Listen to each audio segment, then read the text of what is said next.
Wing Squad. Here you go. Shot.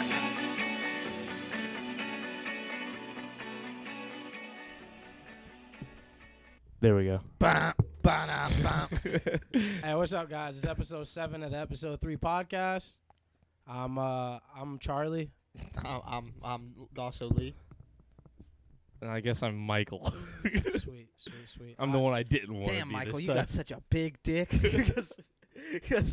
I'm Dawson Lee. This is ended. yeah. Let's go ahead. I'm let's go Dawson ahead Lee. Stop Would say that. That's Dasso Lee, Michael Catone, Charlie Boy with the white hat. Yeah, we all didn't realize right before this we have incredibly large foreheads. Like literally, all four of us have enormous. We should have Three been of the us, three three of us. foreheads. Is what this podcast should have been We called. all made like a passing joke at it, but then we all immediately got self-conscious. Yeah, about everybody was the fact. like, "Damn, this shit." I put my hair down. They and then got as soon as he did, that was like the chain effect of, oh, we're not all just gonna rock the forehead. Nah, So like as soon as he nah, was yeah. like, nah, no forehead, we both were like, I'm not hat. big We did enough. hat. I'm gonna get crucified for that. Man. I'm gonna be a meme. I can't. Dude, imagine we got memed that hard. Like all three of us have our foreheads out one day, and everyone's like, "Oh, bro, I could imagine like there's just one that goes nuts, like just catches on fire." But that would be good viral marketing. Legend. Damn, I don't want to be doing this in the mic. My fault, people. Yeah, I'm gonna have Yeah, to. the mascot's here today. Yeah, Legend, Liam's puppy, is walking around. And they currently perusing the studio. Yeah, the studio. that's the nice name for my room. And There we Legend is are. a There we goddamn smoke show. He's the What does that cutest even puppy in the world, dude. Let's Look not- at him grab we- your arm, we can bro. avoid Oh, words that's like- the shit right there. That's we can the, avoid words like smoke show. bro. You know what? Okay, here's the best thing. No. Just hold him right in front of the camera and give him like 10 seconds of just looking around, because then I can just clip this and that'll be enough footage for them, and they'll be able to pull a still from this. Yeah, this is perfect because he's just looking around all slow. This is perfect. Yes, this is emote Yes. material. That's Look the at boy. him. That's the boy. We're getting Hey, Legend. subscribers by the moment they're pouring in faster than you can catch it. Okay, that's good. And then we'll clip that. That's just raw puppage right there. Timestamp. Timestamp, cut it right Boom. there. Clip that. Copy to the clipboard. Let me go ahead and put that in our Weird Did Purple you say that's chat. raw footage? Hmm? You didn't say raw footage, did you? I might have. I was don't hoping know. you said that's raw footage so I could respond paw footage. That's Oh, that's nice. some paw footage right there. Got some Damn, paw footage. damn right. Rip Larry King, guys. Rest in peace. Yeah, rest in peace to Really? Larry King. He died today. 87 years old, Yeah. Larry King. Damn. Okay. Yeah, use your Twitter, man. Nah. Larry King died. It was very He was- sad. I didn't expect it because he was like doing interviews like last week, like the Yeah, he's like the most famous broadcaster alive. ever. He's still like Dude, doing. I watched a video of him. I'm sorry to No, take you you good, off. you good, I you watched a video of him interviewing Don Rickles in like 87 or 91, one of those. He looked older in 87. Yeah, and he looked good. He looked better now than he has for a Yeah, while. I mean, he looks decrepit in like the Crypt Keeper, but he's like, you know how many times he's been married? yeah, like, Eight I think like times. 8. 9 times. 9 was the last one. He just he was married for like a year this time. Yeah, somebody joked about 8 divorces on Twitter. So that's where I. Oh, word. I was Yeah. guessing. Yeah, it was. That man been around, Oh my Lord, have mercy. dude. How many He did kids a. does he have? His How- kids? Oh, I I think could only I think assume he at has- least 25. I think he has like 2 young. I think he has like 2 young boys that are like 5 and 6. That's disgusting. Whoa, bro. And he's got powerful baby makers. That's what I'm saying. Oh It's shit. just Let's see. weird having kids. though. Children. Chaya King, Andy King, Cannon Edward King, Chance Armstrong King, Larry King Jr. Larry So King I- Jr.'s a good name. I guess Damn right. just. The ages. I guess that's just 4. Oh yeah. How old are they all? One's 49. So that's- oh no. Okay, so 5. Larry King Jr., Chance Armstrong, Cannon, Andy. They all look. Oh my God, is this his son? Bro, his son is Oh no. Are Okay, we I was about looking to at say. things that the chat can't see? Yes, I'm trying to find if any of them are young. That the youngest one seems Speaking to of be. which, you gonna put the chat in space? Oh, you're right. Here, let me do that. Pop out chat. Let me expand that a little bit so I can grab this and pull it over here. And let me move the Discord so they can't see it. I keep forgetting that's there. Do that. Go here. Do all the stuff I should have done earlier. Yep. Set the font size. Man was Every asleep. moment is an entertaining moment. Man was asleep when we got here. I was very much so. We're not going to talk about it.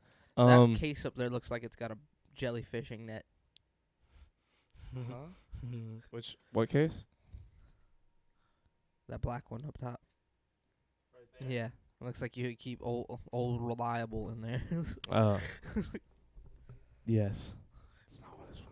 That's for It's so bad not liking. My fault to cut you off. It's for what? it's for I'll just show you. Oh man. I know you don't like SpongeBob, but it was just too good a ref. It looks exactly like the box from the 100%, episode. 100%. That's what I was gonna get to. These What is it? are pins. Yes. You collect pins? Yes. Oh, are those the Hard Rock pins? all from Hard Rock Ah. across the decades. Dope. He's got the dope. one I from fucking- Tokyo, from Vegas. Yeah, from all over the place. Like That's and cool. at first I was like, do I want to be the guy that has a pin collection? And then I started looking at a few of them, and a few of them are fucking dank, and a couple of them They're are worth really like cool. $300. Like there's like 5 or 10 that are worth a lot, and I got them for a good price. And I don't know, I couldn't not get them. I love them. They're fucking. What I was they're gonna say fucking dope. earlier is it's really funny not liking SpongeBob, but being, admitting that SpongeBob is such a big part of American culture that Dude, you can't make. There's very few SpongeBob jokes you can make that I wouldn't know as long as in like. you just wouldn't care Yeah, about the yeah, reference. that's Yeah, what I'm. saying. Like that. I like that reference because I can remember. I can visualize SpongeBob busting open the suitcase. You know what I'm saying? Because I Yeah. watched it growing up. I just. Oh, that's what you're talking about. See, I didn't even get the reference till just now. Reliable. Patrick did some weird shit that episode, right? Doesn't that episode? end He with, does some like, weird Yeah. shit like No, but every that episode. episode ends with him fucking trying to hunt down SpongeBob Yeah. on some weirdo shit. Yeah. Like I enjoyed watching SpongeBob, but I'm with you in that I definitely don't like it as much as everyone likes it. Nah, people that's my thing. Like People- I know people that's like the show to them. Yeah, and I'm like, bro, all these other cartoons that dropped, and SpongeBob is the one for Man, you. Foster's Home was on, bro. That's what I'm Bro, saying. Foster's Home was fucking Dank dank. as shit. The replacement. Codename Kids Next Door, bro. Replacements was good. The Replacements is a fucking sleeper. Yeah. K&D is dope, but everybody knows that. Everybody but knows that. the Replacements was a low key banger. See, off to of me, it. like K&D is one of those ones that I think even we Todd slept on and just how great it really Riley was. Oh, yeah. Like we could Oh, rewatch so it now, and it's worth sad. watching. Then they came across a Dreamco ad.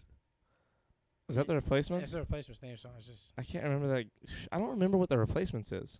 Really? Yeah, I'm having trouble even It's these two thinking, ki- it's these seeing two it in my kids head. They're like orphan kids. They got a Dreamco magazine. When they got a Dreamco ad in a magazine, and it's just like Make a Wish, essentially. Ask for it and you'll get it, or replace it. They got like a super spy, Stuntman Dad, and super a stuntman dad, and a super spy mom. mom. And it was just cool. They just replaced things that they needed to replace. Like our teacher's an ass. Replace them with this cool. Yeah, but then Bungie got. there would always be like some conflict with the replacement. Like And then some, you realize that what you had was always what yeah, you that needed. you don't need to replace things in life. You need to work with what you got. See? Like now that I'm looking at this Hardcore and I see the mom and dad, like I never Todd would have and guessed Riley. this off the kids. I only remember this off the mom and dad. The mom was bad. I Yeah. don't give a fuck, but that's Think top so. 10 finest cartoon ladies right there. She right up there with Lola Bunny. Her Jessica and Rabbit. all the Disney Pixar moms. This guy. Bro, All the Disney Pixar a lot of moms? yeah. No, you know what? That's a good point. There's probably one or two in there I'm not thinking I'm not about. gonna hold you. You give me Miss Incredible. Mrs. Bro. Incredible. I'm good on the rest of them. She did. Merida's mom Three from seasons. Brave. What? I liked. She was very pretty to me. I I like her accent. I haven't think is s- the I haven't thing. seen Brave. You ever but seen Bro, Brave's good. Brave's like slept on. People like give Brave shit because it was like the Pixar movie that wasn't like all the other Pixar movies, but it was good. That movie was good. Did you see Brave? Yeah. Did you like it? Sorry. Of course. Lola Bunny and Space Jam. That. I liked it. It was cool. Damn straight. Not Lola Bunny in the Looney Tunes reboot. She's a dumb bitch in that one. Oh shit. Yeah, that's- Space Jam she's awful. specifically. Space Jam. What about I give her that smoky eye. Jessica Rabbit? Yeah, I said He said Bro. Jessica- Did you say Jessica Rabbit? Jessica Bro, that Rabbit. movie it's phenomenal. is one of the best movies It's still, ever it's made. still impressive to watch now, despite She like they aged well without aging well in a weird way. Like it's clearly cheesy, but you're like, how'd you guys pull this off? You know what I'm It's not even like that it's cheesy. I think it's obviously super like hyper aware of what it is as it's being made. And then oh man, he is knocking out, bro. He was like bro, he just passed out like he almost fell out of your head. What show? I'm talking about. No, the movie I'm dead ass. When he asked, I completely lost my train of thought. Jessica Rabbit. Who Who Framed Framed Roger Roger Rabbit? Rabbit. Yeah, Okay. yeah. Okay. Yeah, that movie is like it's Wildly silly, but it knows it is. You know Eddie Murphy turned down the main role in that to Bob Hoskins. I'm glad He turned it down for this movie called Mending Fences or some shit like that. It was horrible. that none of us horrible have movie. ever heard about. No, it's just like one of his biggest flops. He's like, that was the last time I ever. He said I fired my agent, and that's What's the the last time I flop worked with that he them. made that he ended up loving later? That is like, Harlem Nights. dude, that movie is fucking hilarious. Really funny. I haven't sat down and watched it beginning to end, but I went back and Stop watched. shooting that tiny little motherfucker. Yeah, I was watching. Yeah, those like the clips that he really loves. There's like an interview, and it like somebody went on YouTube and spliced those scenes together with the There's interview. only a they're swallow so of good. orange juice left in the container. Then swallow it and shut the fuck up. I love Red Fox. But as Red much Fox as I has love, two of the funniest one-liners I've ever heard in my life, which are, and you've been on the one-liners recently. See how you feel about these ones. It's, people that don't smoke cigarettes, what do you do after fucking? Eat jelly beans. And the second one was, the with a girl, she told me, fuck me and hurt me. So I fuck her, I hit her with a brick. God damn. Red Fox I like the was jelly crazy. bean one a little more. Yeah. Fuck a little more. That second Yeah, one's just bad. yeah, I don't like that. That second Some- was fucked Some up. comedians are venting that they're awful human beings. Duh. So they kind of let it slide. Or 'cause at the it's very funny. least, venting the people they want to be. Yeah. that they can't be in real life, so they talk about being that person. Word. But nah, I love Eddie Murphy, but I'm glad Bob Hoskins was. Oh, of that course. movie was phenomenal. Like he was the perfect, like sized person to be in that role. It's like him being what he looks like in that movie is like the part of the joke. It's insane how good. He's a PI. Like yeah, it's so great that he's a PI. He's a private investigator. Like imagine somebody that like looked the part of the PI, like in that movie. Like it would still be good, but like it wouldn't look wacky enough. Like him looking the way he looked was like How did Christopher Lloyd get a pass in that movie? Like, how did that movie get made? Honest, at the end of the day, like, who was the like script producer? You know what I mean? Who was the guy that was like, all right, and Christopher Lloyd's gonna come and he's gonna pick up a living shoe. He's gonna take that living shoe as it's begging and crying for life, and we're gonna show a slow mo. yeah, I'm gonna keep it real. That scene fucked me up. I was not ready to watch a happy ass little shoe get fucking not just ended, but like slowly. every frame Bro, of it's melting. They fucking like. If that wasn't animated, that's some like XXX rated fucking can't watch it. Some like people are fucking each other in the no, background. That's no, not I what mean, Triple X I means. know, but I mean that level of like not allowed in the theaters kind of shit. Like they wouldn't have like that's like Can you only akin negative things to like sexuality? Like is that no. Is your moral Ooh, high here we ground go. so Here we easy? go. Are we doing this? We trying to go down that path of like Does this go jokes? back to you not having a HUD? Yeah, it's all about the HUD. If it Was it makes, a if man it makes with you feel better, I wasn't gonna shoot that fast. I was gonna build into it. Was it a man without a HUD that did that to I you? brought the HUD up to Mike, and first off, the first thing he said was, "You don't have a HUD," which was I thought hilarious. Dude, it's like infectious. It's so like he immediately hopped on the joke, but then he was like, "Not for real though. Like, if you really want to fuck with them one day, they're making HUDs. They're making like legit fucking dank HUDs." Cause he like keeps up with all that shit. He's like, they're making some silly ones that like when they come out in the next 5 years, it'll be like minimum like $1,500, $2,000 for like just a pair of glasses that essentially are HUD. But could you imagine you start that podcast and you just pull up a HUD, like a real life HUD? I don't know what he's talking about imagining for. Oh my god. That's how you know he doesn't have one. Losers. Doesn't have a HUD. Mm-hmm. Turns out it's a house full of HUDlessness. I'm gonna keep it real with y'all. I'm gonna get you HUDs, and I'm not gonna get one. I have one. When this happens, when they show up, when they're real, Have a HUD already. When these are Get real. yourself a HUD. You when these are HUDless real, I'm cunt. giving you HUDs to see. Is this what it was like when people like made electricity and tried to introduce it to like Eastern European settlers? Like, This is not a candle. we don't accept your Western magic. HUDs have been a thing since the late 90s. How is your lightning a lamp? I don't know. I don't know what accent I like this is that. in. I liked it. Though. I love it. It's a I great don't accent. know. This is not a candle. Like I feel like that didn't get enough laughs. Like I feel like we just aren't the audience for it. I feel like in front of the right people, that fucking slaps. Like that like makes Appreciate the it. crowd lose their shit. Ukulele solo. This is not a candle. Standing ovation. yeah, like loses their shit. Man, oh man. What else is happening in the world? R.I.P. Larry King, especially because we're kind of in the same. People like you kind of created the vein that we're like striking right now. Yeah, for sure. When you think about that, people, broadcast journalism and stuff is kind of like the Yeah. podcasting is like an offshoot of that. He was like the last like true broadcaster. You know what I mean? Like he was the one that still conformed to like the basic. Yeah, the only people left broadcasting like him, standards. David Letterman at all? I would say David, but he's kind of evolved David into. Letterman. No, David Letterman was always like the whole thing. Like he would wear a suit, but that was like part of the thing. Like David Letterman's whole appeal was that he was a guy that his whole personality is very much not a guy that wears a suit and goes out and does a talk show. But And he definitely is. not. It's not about him. And the It's jokes- always about the person he's talking to. And the jokes That's he why tells, people love his new show so the much. jokes he tells are all kind of like a kitschy, like little nod and wink at the character he is on stage being. Like Letterman was always like an alternative thing. That's what made him popular and made him as big as he was. And he became mainstream just because he was undeniable. Have you watched any of his Netflix show? I've seen like one or two that had somebody I wanted to watch on there. I watched the Kanye the West Dave one, Chappelle one. I think. I don't think I watched that one. That's definitely Dave Chappelle's on David. I'm pretty Letterman? sure he did. Yeah, the Yeah, most I'm recent one I fucking up watched and I was with watched that. Robert Downey Jr. It's pretty good. I wanted to watch the Dave Chappelle one, but I was tired and I didn't want to like be watching it tired and fall Half-assed, asleep. yeah. I wanted to like watch it. Never He- half-ass two things. Whole-ass one thing. Thank you, Ron. And like one really cool thing about this show, because I watched David Letterman. It was like the last like old feeling talk show that I still wanted to watch when I was a little kid. Because I like Jimmy Fallon and was watching all that when I was a kid. Because I liked him on SNL when I was a little kid, when I was like 6, 7, you know, and. So his show was the one I watched every night with my dad, but David Letterman's was the one I'd be like, I'm watching this shit too if it's on, because I liked him. He was nice and like charming, like your uncle charm. Like you watch him because you're like, man, he feels cool to watch, but he would never talk about himself, and that's what people wanted. Because like Jimmy was like very much like he would talk to the crowd for a second, make sure that shuts. Did you like push it all the way? Okay, cool. And he would talk to everybody. Oh, here, I got you. Hit me. Hit me. Hit me.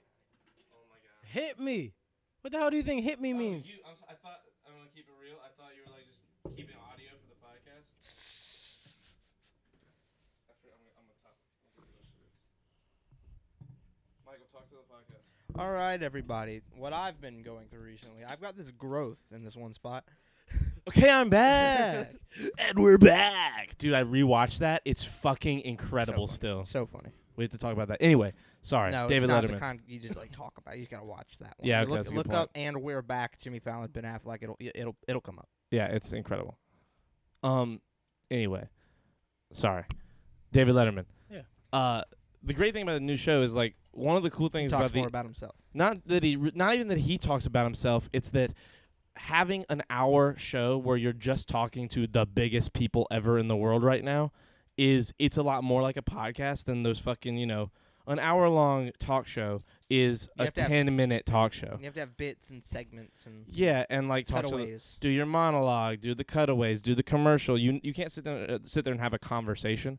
And he's having conversations with these people, so shit about him's gonna come up, and people are figuring shit out about David Letterman. Like, and in the Robert Downey Jr. episode, like one thing you find out that it took 10 episodes to find out is that he's an alcoholic, and like he's a recovering, like been sober for a long, long time, and he was relating to Robert Downey Jr. talking about that, and Robert was like, if I learned anything from this entire episode, Look It at was your like- Robert Downey Jr. It's so funny.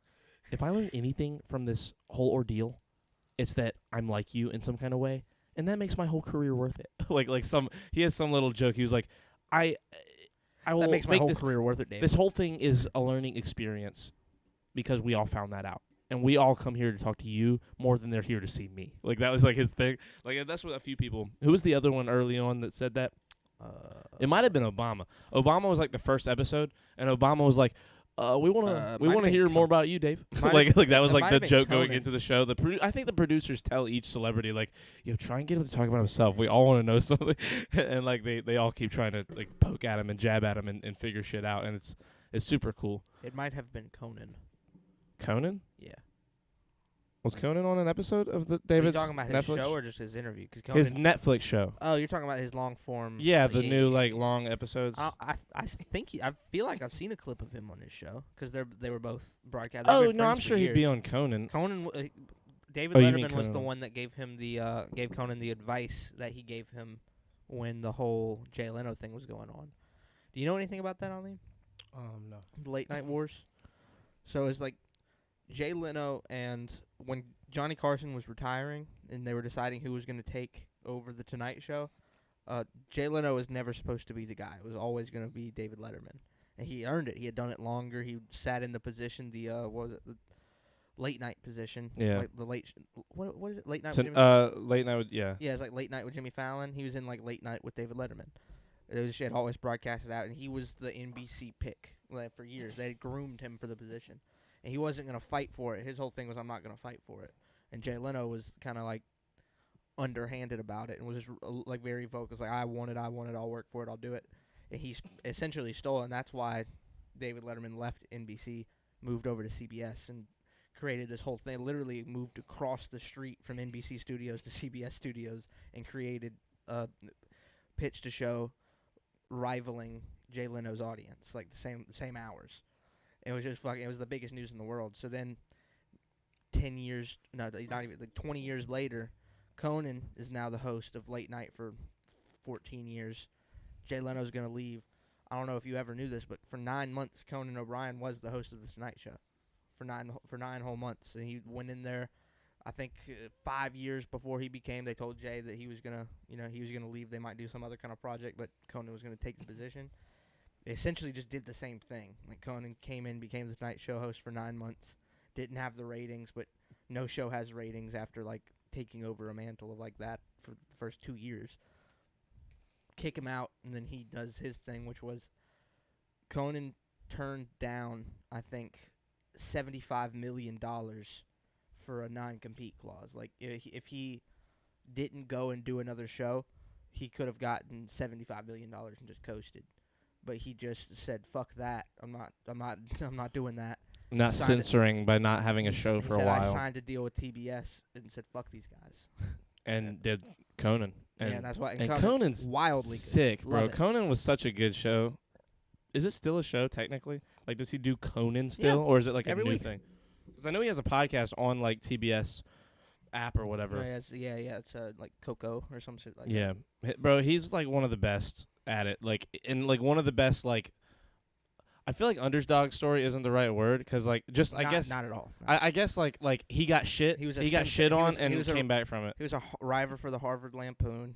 He became. Yeah, He, like, not went to underdog Harvard. in terms of like he came from like he was the weak one. Like underdog in terms of like he kind of got shafted Yeah, for sure. and Definitely, like yeah. came back from it and became still like He to got me bigger blackballed. than Blackball. yeah Kinda. yeah. It's called blackball. Did you see Norm Macdonald's thing on his last episode of the Tonight Show? I feel like I did with you and I just don't remember what he So said. Norm Macdonald went on his last episode. He came out with a big basket, like almost like a bouquet. It's like an Easter basket almost. It's You a said gift. bouquet instead of bouquet. It's bouquet.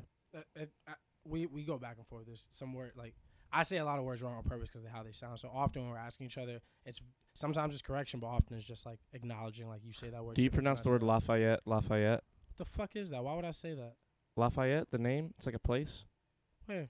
Louisiana. yeah. I look culture to you. I'm just saying. So some people say It's also a name. Lafayette I've instead of never heard that. Lafayette. Never heard that in my life. Apparently, I heard it. I just heard it recently for the Okay. first time. So apparently, that's like some people Well, there I forgot call what it I was Lafayette. talking about now. What was I saying? The bouquet. With Okay, so Homeboy. Norm Macdonald brings out this big gift basket essentially, and kind of like, "Oh, it's for you giving me a going away present, Norm?" It's like, "Well, no, Conan, I'm a bit of a procrastinator, and this was I got you this 9 months ago." He kind of starts laughing. He's like, "Here's a card. It says, Conan, congratulations on your permanent position as the host of the Tonight Show." The whole big That is such a the Norm crowd joke, starts bro. crowd starts losing their mind. They calm down for a second. He says, "That's something they can never take away from me." Dude, Norm is the greatest. If anything, if we get anything Did out you of watch any? broadcast, Did you watch any late night at all when you were younger? Man, no, guys. I No. fucking hate this conversation. I'm sorry. God, man. All we fucking do is tell other people's jokes. I'm Talk gonna about other people's shows. I'm gonna end this little segment by saying that if anything comes of this career in podcasting, let it be that Norm comes on our show before he dies. I'm gonna tell you. Anyway. Stuff like that doesn't work because you keep fucking saying if. There's no ifs. It's when. It's No, I always mean, when. if So it's he when. if he is still able to is It's what I when- mean. It's when. It's Yeah, when no, he is when able we're to. gonna be famous is When. yes, we're definitely gonna be huge and When. famous. I mean, When. as long as we When. do it before he dies. When. He's old. When. oh my God, when we meet Norman McDonald, When? he better be on this show. When? There you go. There you go. God. I'm not gonna lie though, I don't have any better topics, so you guys can Um, keep going. I When was you gonna said- I was going to ask hold- you about this. God damn it, interesting Michael. journal No, you have no, sitting no. out on Hold the on a table. second. You wait a second. Someone has to stop doing this thing where he talks about stuff that he knows he's involved with, man. This interesting journal. You know what the fuck this journal Whoa, is. what's this cool retro hipster journal over here? It's going in the dog bed. Oh, not a dog bed. What were you going to say, Chris? When you said that the Larry King thing was like in line with broadcast and what we do, and it's something about what we're doing. Do you ever? And this is gonna make sense. So forgive how like off it's gonna sound right away. Do you ever wish that people could see like your thoughts, like how you're trying to think it in your head? Like, because when you said that, I saw him light up and I lit up. Like, our brains fucking went to 10 different places, and he started saying a thing, and I was like, fuck, yeah, that. No, wait, though, you got to go back. You got to circle. Like, I want people to see the whole fucking spider web of what I'm trying to think in my head, and it's so hard to go back and remember. And then I'm in the shower in 3 hours, and I'm like, fuck, I forgot to bring up, the thing with Conan and Norm and Larry at the same time when they were, like, talking about the spiders and blah, blah, blah. Like, it's, like, one reason I love doing these, whether it's with you two or with Creighton or with my MFAM friends or going on other streams and just playing games and being like entertaining for other people, is one, I love making people laugh. Same. And that's fun with doing games and shit, like playing prop hunt with other streamers while they're playing it and just being the comedic thing for them to coast on, like so they can talk to their chat and their chat also gets the entertaining thing, because I know how hard it is to do both. Mm-hmm. And like doing a podcast, it's so much harder for me personally because I'm never going to be able to get everything out the way I see it in my head. Like, it almost doesn't matter how articulate I get with words. It'll never matter how good I am at stringing everything together. Like, I see everything, like, as one big hand, but you can only ever go down one finger of the trail. Like, Alright. if that makes sense. Like, No, I one guess line of your... Because it's hard to come back down the finger and then go and back then go to the back next up the thing. same thing. Yeah, and, like, without, like, just starting a whole new story. Yeah. When you almost want to tell all four at the same time, and you get it. Someone could explain it to you the way you think it, but you could never explain it to people who don't know what you're talking about. You got to be talking to yourself or someone who's so... Well, I think that's one of the more interesting thing about like conversation with other human beings, because like nothing's more interesting in the whole goddamn world than other people. Yeah. Like as cool as like a sunset might be, Except and for as gorgeous as it Creighton. is, except for Creighton, of course. And as gorgeous as a sunset might be, or like going out on the ocean and looking at a reef, like the most interesting thing in the world is just other people. Because they can tell stories that you have no perspective on at all, and they can, like, interacting with people like that. That's why I think like people talk shit about humanity all the time. You know what I'm saying? It's like humanity. A lot of people seem to be like really worried, and everybody's like, I get being worried and I get being stressed, but there's this weird idea that I keep getting shown to me through other people's thoughts that like, we're doomed, and not just that we're doomed, but we're doomed and that there's like just no chance anyone has anything to say that means anything.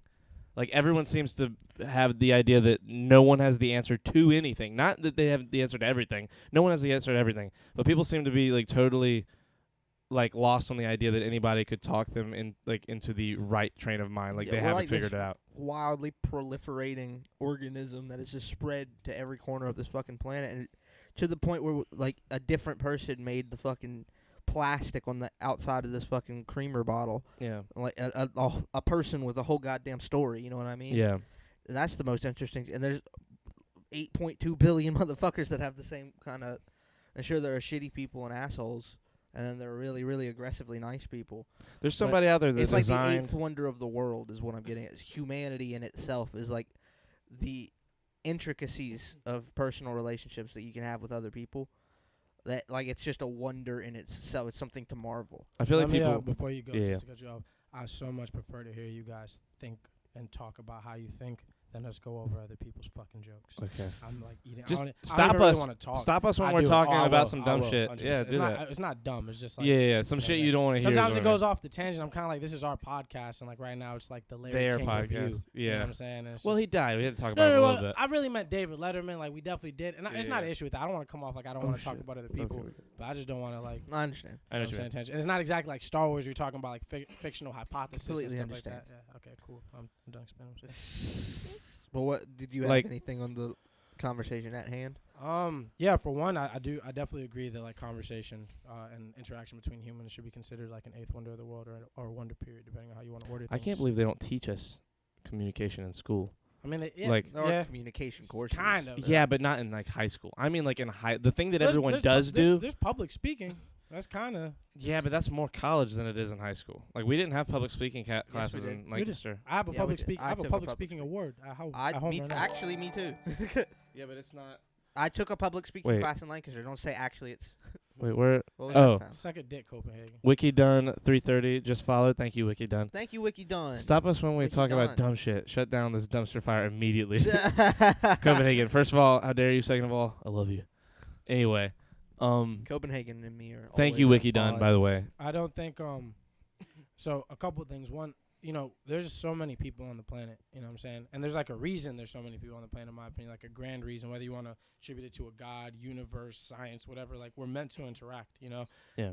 And to shoot off what you said originally, I do have that issue to an extent. Like I sometimes want people to understand how I'm thinking, but I also think a lot of like fun in life is not always understanding how another person's thinking and then trying to cross that distance and deciding when it's worth crossing that distance. Well There are worded, people yeah, for sure. there are people Yeah. who think differently than me in a way where like I know it's not even worth trying to reach Exactly. out, trying to meet in the middle or anything like that. It's like the journey, not the destination kind of shit. It's like getting Yeah. to that point where you just understand. yeah, you know what I'm saying? too are on my like short list of maybe 10 people that I can have just conversations about conversation, about talking and people Oh, for understanding sure. that. Yeah. And then in terms of getting those ideas out, like that aren't about conversation, like just those ideas that, like what you're saying, trying to explain to someone who isn't going to understand.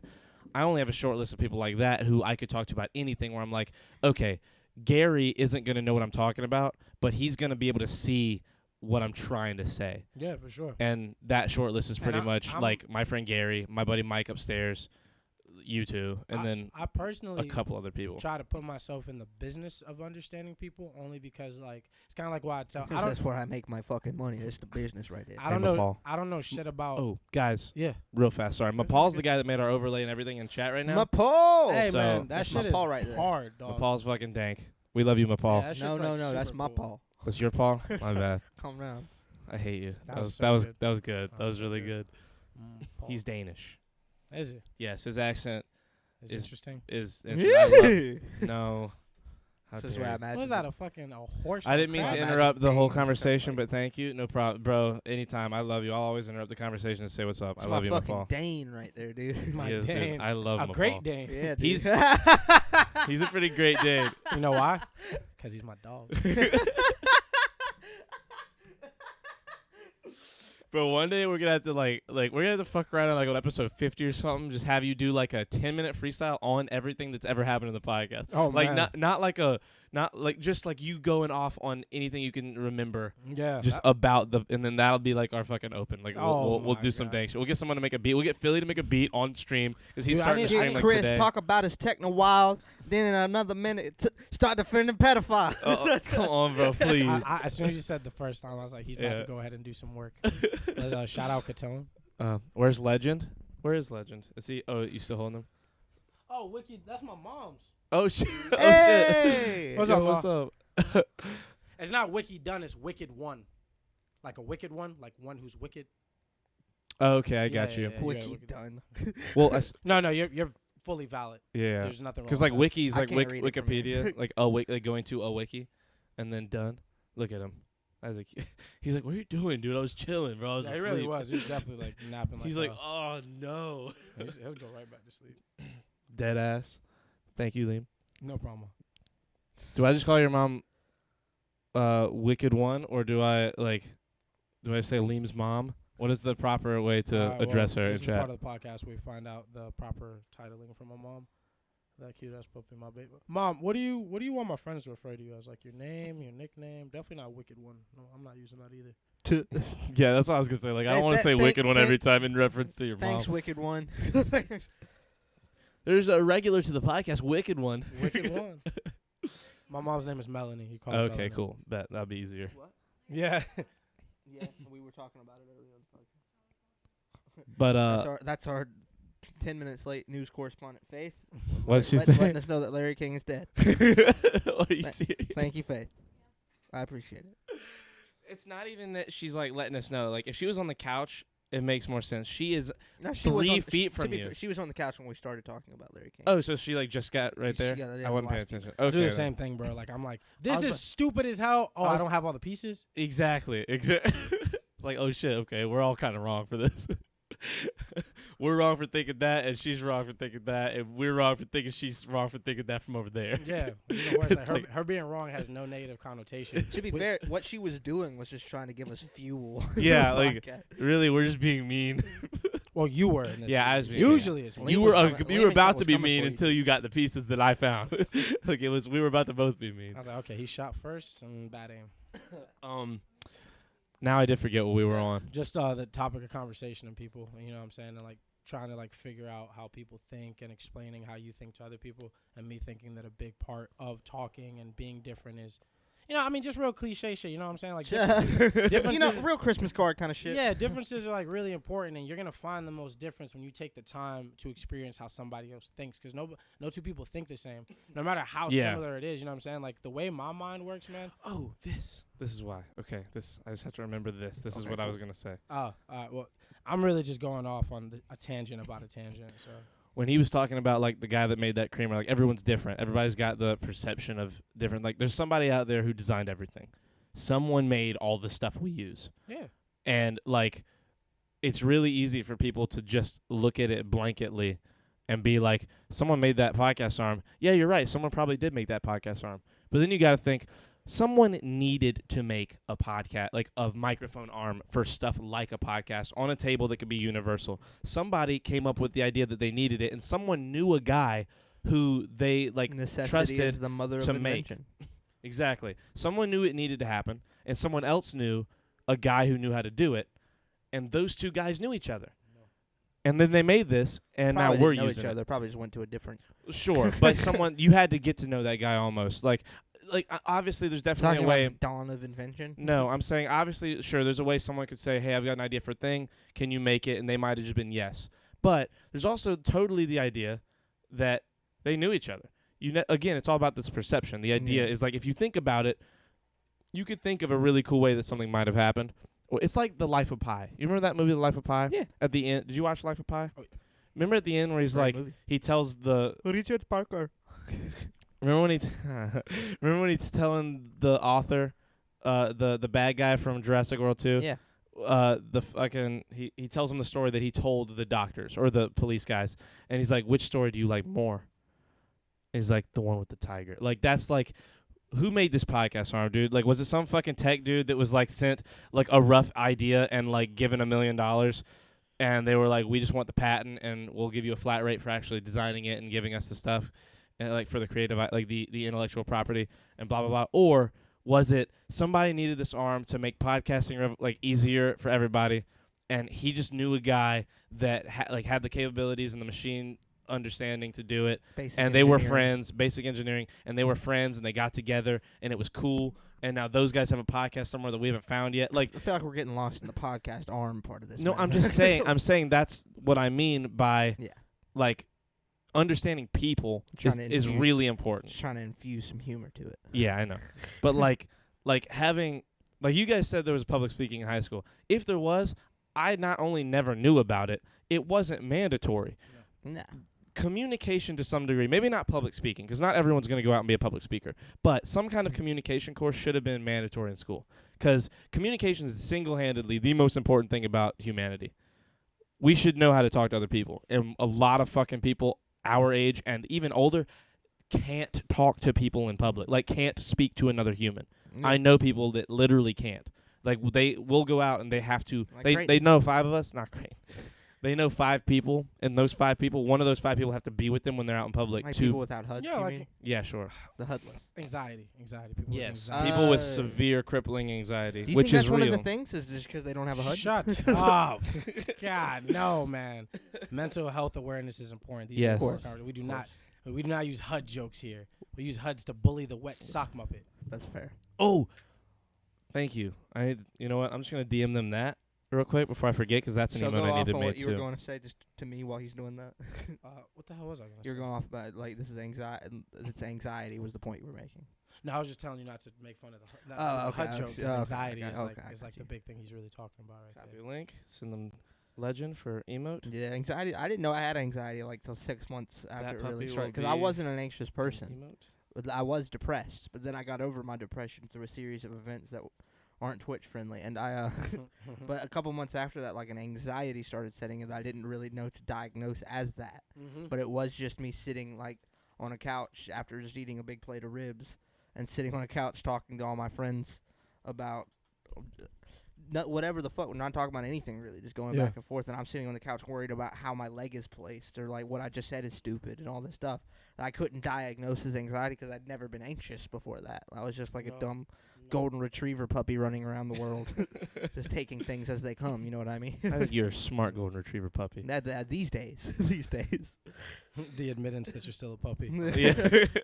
Nothing better than a man that can acknowledge, yeah, I got some work to do in this man Here we department. are. I think we're all puppies a little bit. No.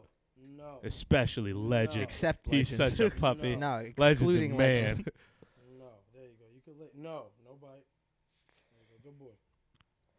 Bro, that dog. That's the parenting is part the of greatest. podcast. I can't wait until there's days where he just like is sitting here like the stout little man that he's gonna be, and he's just like No. He's already got some. Sick, like he's chilling. already got some sick blades, dude. Yeah, he's got some nails on him already. Like, bro, he like when No, I grabbed the I was Bojangles bag. talking about shoulder blades. Oh, when I grabbed the Bojangles bag, like I couldn't even look up at you guys to like determine yes biscuits before like 2 paws on knee gripping. Like I was like, oh shit, what's up, bro? Like he was up here, bro. He was like trying to pull himself into my lap. Legend has been here before. Yes, this is the second time he's been here. Legend's the official No, mascot. My mom's talking about like he's been. Mom, you go ahead and stop commenting in the chat. You can always comment You in our don't chat. get fucking habuki spooky juki in this bitch and start. She's No, talking about you're like he's with- reincarnated and stuff like that. Oh, which I don't I doubt. got you. but I yeah, got you. I got There's you. gonna be a huge disconnect between her and the audience. No, what? Are you kidding? That would definitely. Man, all right. Now I got my mom in the fucking comments giving people crystal advice and 100%, shit. dude. That's perfect. That's amazing. What? We need a guru. We definitely need a Oh, guru. Jesus Christ. Jesus. What? Nothing else. You invoked the Lord's name, dude. You better have some back. This is like classic. This is like classic kid who doesn't want parent at the party. How would there be? See, and now you're still talking, and you're so, you know what I'm saying? You don't even understand the conversation's still going, so I don't know what you're asking. I'm not Okay, about to I'm keep sorry. looking back Oh at shit! this He chat, dropped Mom. his toy. Did he? He looked up at you like, bro, please. Hey, kid. There you go. So we were talking about the Yeah, King sorry. Kong Godzilla trailer. Oh, fuck yeah. There we go. That looks fucking. He said dank. something that was really funny. It was hilarious to me because now it's kind of it instilled itself within me. He said, because I've never been excited. Like, I'm reading news things. Like, I've got, like, news updates about the dropping of the trailer. Yeah. Like, not about the dropping of the movie. I'm, like, excited to see the trailer. Yeah, that's All they've released is like these 3 It's gifs tomorrow, yeah. in a Tomorrow's the line. drop. they've like perfected the marketing of getting you hyped for movies. Cause like trailers not The only have a Monsterverse trailer. has done it amazingly. Trailer. Well, yeah. I mean, most even MCU, all those like they all yeah, do the it. MCU does it, but, like, the MCU's almost, like, copy-pasted at this point as far as, like, the trailers. Each trailer's just, like, bing, talk about the, like, you don't know what's going on. Bing! We got all this stuff. And you can just essentially just move that around each trailer. No. I like a good Marvel trailer. Don't get me wrong. The Age of Ultron trailer made me tingle all over my Dude, body. that's a pretty good trailer. God damn, it was a great trailer. There are no strings on me. Iron Man 3's trailer was sick. So that the Mandarin dude, that's the most upsetting, like, villain. And reveal I'll of all admit, time. like, if you go back with an objective mind and watch the movie as a movie, not like hoping for that, it's still a good movie. But knowing who the Mandarin is in the comics just makes me sad. like, the that's what- rings, dude. Yeah. Now, apparently, Shang-Chi is gonna rebring the real Mandarin back, Yeah. and that's gonna be like the kind of redemption for Iron Man 3, apparently for that character. I'm excited. But I'm to sad see that what they Iron do. Man didn't deal with it because that's like his big bad in the Like, comics. he's big dead. Yeah, no, for sure. I'm excited. They're bringing to see- Cat back. Yeah. It's like, that's like it's probably gonna be like flashback type stuff, don't you think? well, yeah, but also it's kind of gonna be more multiverse shit where like it's him, like being essentially the same Cap in another. Oh yeah, universe. Kind of like In what we Earth were saying in, 615. in Yeah, Endgame but and shit. also probably some flashback stuff, like a little bit of everything. Like the character honestly, Chris too, Evans is coming back as a lot of kind of they, different they casts. have Probably room too to kind of like they could even kind of go on like what he went through when he was going back through time. that could be a whole ass miniseries on Disney Plus, like just like a 6-part miniseries Nah, for the I 6 Infinity assume Stones. they'll probably just pepper it through the Avengers saga. his What? what his doings, his goings ons. No. We mean him taking the stones back. That itself could be like a Oh. little like mini season. I'm saying I'm referring more to like him signing back on to do some future projects. My opinion is probably that it's gonna go. Her hypothesis is rather that it's probably just gonna be peppered throughout the Avengers series. Like I think they're gonna try and move the narrative forward. yeah, like Yeah. the Captain America movies are gonna move forward like Bucky and goddamn Sam. Sam, thank you. Dude, that show's gonna be fucking sick. So, have you watched WandaVision yet? Yes. I I it haven't- good? I All haven't. 3 episodes are I haven't seen it. There's only 3 nuts. episodes. Like I don't know how to describe. I don't want to That's say good. anything Don't- at all. Don't. Really, It don't. is just very good. Is I'll what I'll watch say. it. It's very cool. And I they needed do a that. good job of immersing you in what they're trying to do. Is what I'll. That's the last thing I'll Yeah, say. yeah, for sure. And Captain America, Bucky and the Winter Soldier, Falcon and the Winter Soldier, looks like it's gonna be fucking dank too. Because the bad guy is from Civil War. That guy, he's gonna be the bad guy in the show as well, along with like other people, kind of. Because Thunderbolt Ross is still gonna be the bad guy. That new Captain America is gonna be the bad guy.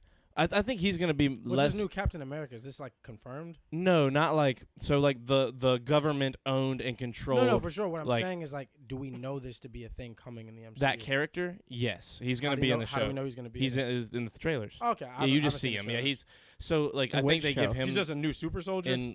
essentially. I don't think he is quite like literally like has the serum, but he's like It's probably like a replicator. Yeah, or like the not newest even- attempt at he it. might not even have it. He X-24. might just be a guy that is tough that they need to continue being the Captain America mantle for the government. It's X-24.